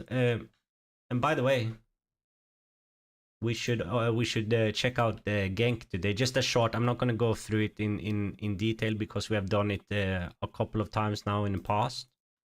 But that, holy shit, it seems so far like a missed opportunity for us, or for me. I looked at it. It was in my tracker and saw it was dropping down to 5, and that was after Barry's filing. And he has an average of 9 or something, if I remember correctly. And it dropped down to 560, and I was like, and that's what I was starting to think about it, Max, because when you asked if I open a position, no, because I don't have the cash right now in my financial situation that allows me to just buy stuff like that. So right now I have to track them instead and try to learn some things for the future, if I can like analyze it correctly and think that I would have bought if I had the cash. That gives me a bit of confidence. So no, I haven't. My last purchase was in BNED, and I even sold some stocks to get into that. Like I averaged down a bit in BNED. So yeah, but which berries involved? That was GENK. That was GENK. I'm gonna show you now. It's like no, I'm a bit pissed off of that one. Because Dane and I pulled it up also on Saturday, and there's another guy involved who owns more than Berry. Copy is his name on X, and he's a good investor. Yes, that I thought also of doing a database. Yeah, you can do one with MS Access. All right. Yeah, I'm sure you can do it multiple ways. I'm just sticking with Wishes. I'm pretty happy with them actually. I'm pretty happy with them, and they are cheap in my opinion. I think I only pay $120 or something for a year. That's not bad. How do you pull the data? Your overview sheet or your watch list? Okay. So this is the one you referred to, I think. I manually add them here. There's a lot of things in the background, like hidden sheets. And you know, I have this button. This is a script. So I just fill in the information here and I hit save. And then it sends it to one of the sheets I have hidden. And then I reference that sheet to pull in the tickers here. And then based on the tickers, this button, of course, fills in like all these fields that you also find here in my tracker sheet. So some of the information is already filled in, but the rest is formulas and calculations that I have added. I have some stuff going on both sides here that I've just hidden. And then I have like the sort buttons and stuff like that. So there's a lot of scripts in the background. There's a lot of hidden sheets. And there's some stuff also here on the sides with formulas that are very complicated, but I got some help on some forums to fix them. So yeah, that's pretty much it. It's a combination of just formulas and automatic calculations and this button. There's a tutorial on YouTube to create this button if you're interested. And then I've added like if you see my old streams, I don't have this section here with the metrics, which was stupid, but I have added them later, and I will continue to add things to improve my screening process.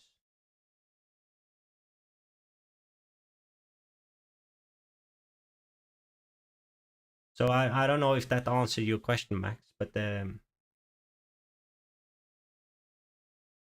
these are just like mostly functions, and you know, for the links and stuff, I use some array formulas to just pull everything in.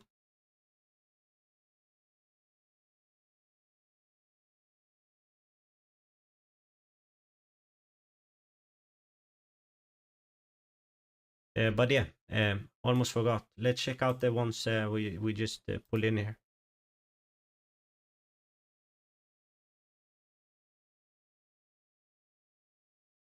So this is BOC. I haven't done them before, so I'm adding them here. Straight off the bat, not too impressive, is it?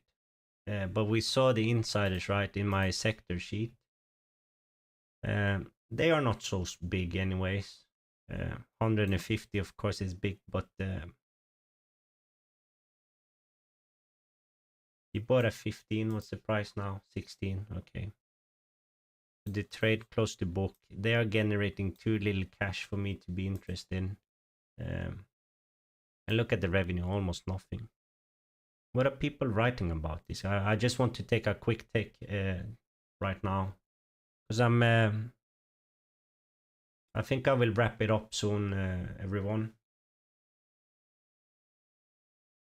Cash is starting to roll in.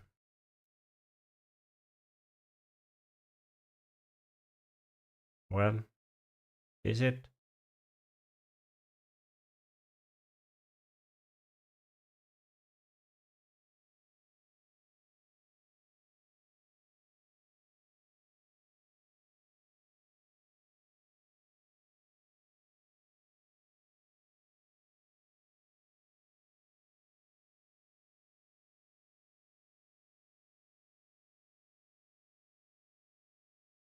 Yeah, I don't know. I don't think I will spend too much time on this.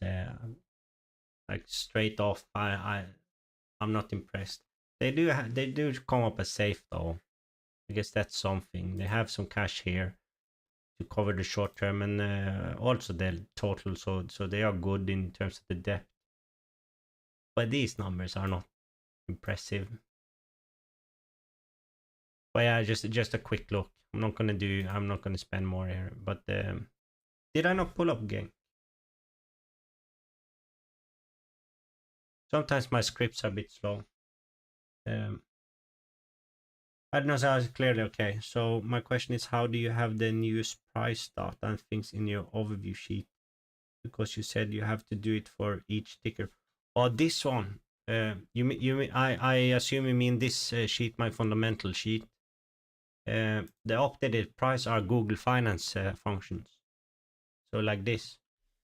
And it's based on this field up here, which when I press, this is also a script, when I press any of these cells, it automatically changes up here. So it's just based on the ticker that is in this field that it pulls in a lot of things through Google Finance. And then below in my sheet, I pull these up and I get those from Y-Sheets data, you know. And then I think I have like another Google Finance here and some of my own calculations. And then I have a insider bias that I pull in from my insider universe that I pretty much get from Open Insider. So I'm not sure if or you mean these ones? These ones are all from. So is this what you mean with the new data, like these dates up here, Max?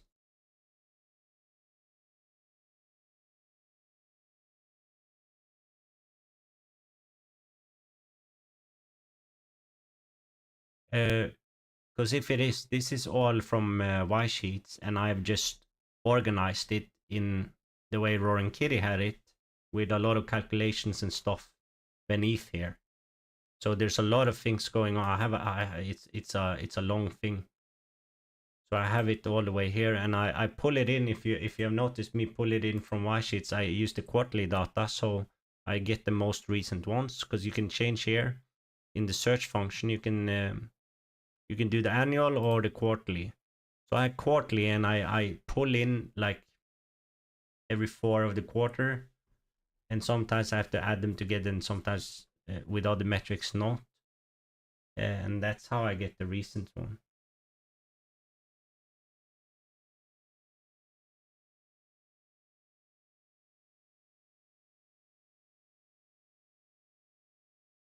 Oh, in my okay. So you are in a completely different sheet. I have many. So this one is the one you. Just to confirm, Max, so I'm not confusing you. Is this the one you are talking about? This is my daily and weekly movers.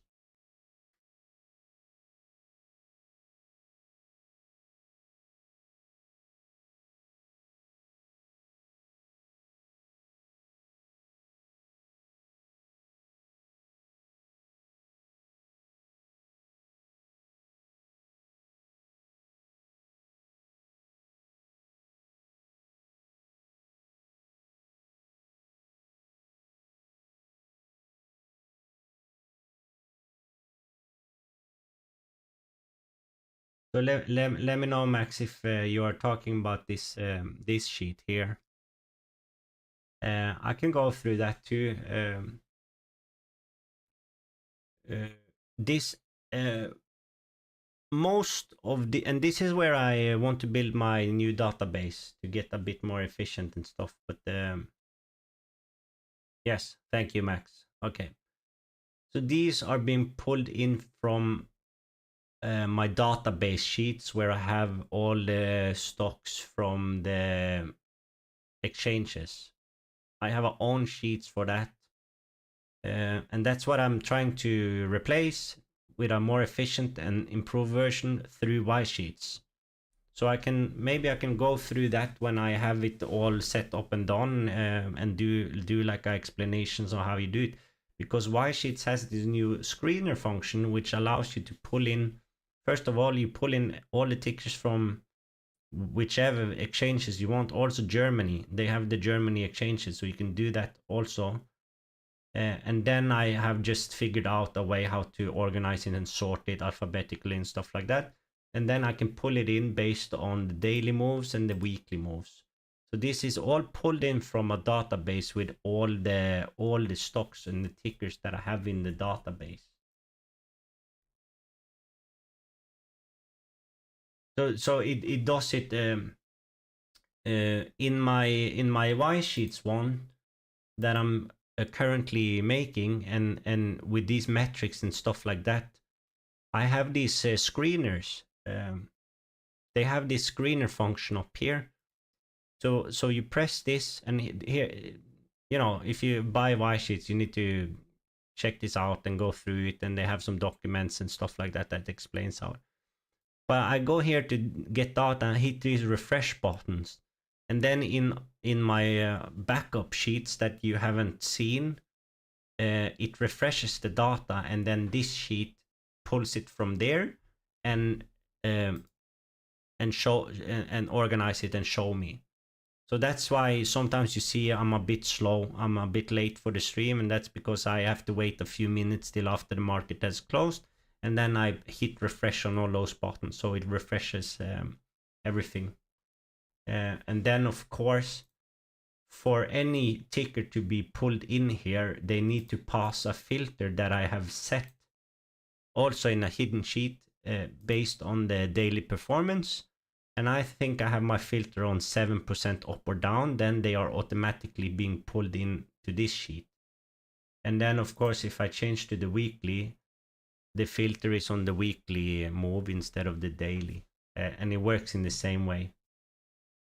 I'm not sure if that made you any wiser, Max, but that's how it works in Y sheets. And that's why I try to build their own database, because it will be a bit more efficient. And you see, what's a bit annoying for me is all these blank fields, because the way I have it now, there's a lot of these blank fields that I want to either fill in or get rid of. So I think with my new database, I can do that. But of course, Y sheets doesn't have all of these things that I look at, but they have most of them. So I think it will be good enough. So yeah.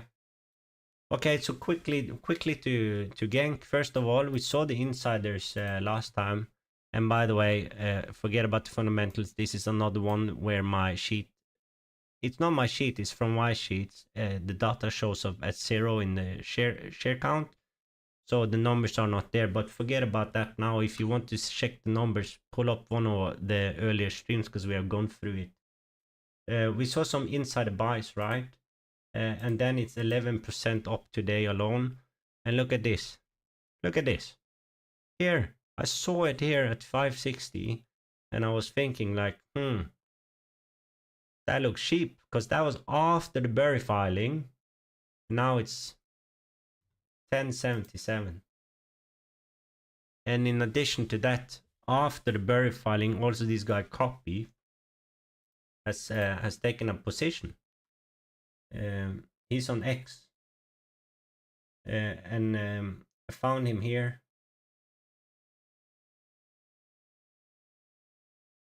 He might be a bit too late now.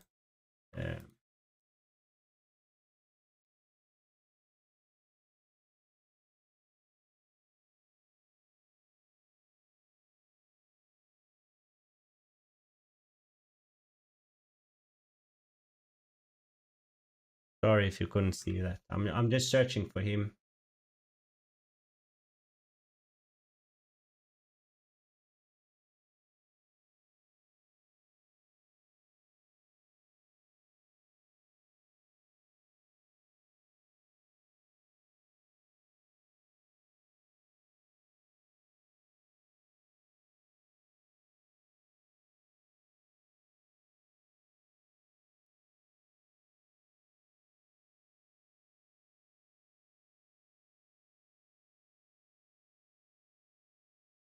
Here. Praetorian, 380,000 shares. That's H copy or something on X. So he's in it as well with Burry.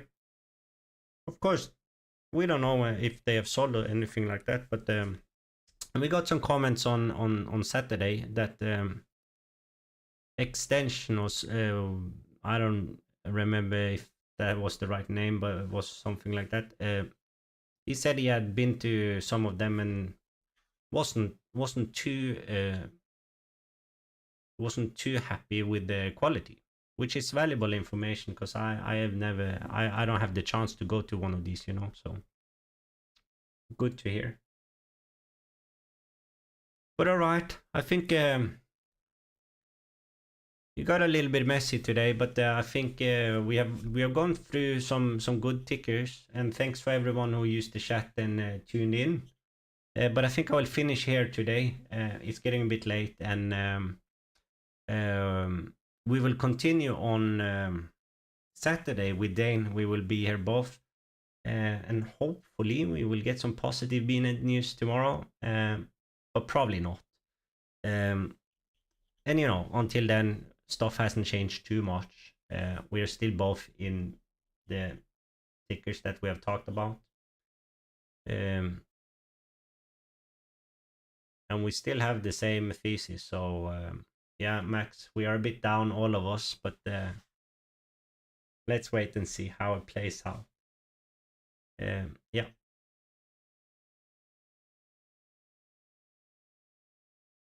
No, I think that's it for today. So we will be on our normal time on Saturday, and we will see you all then.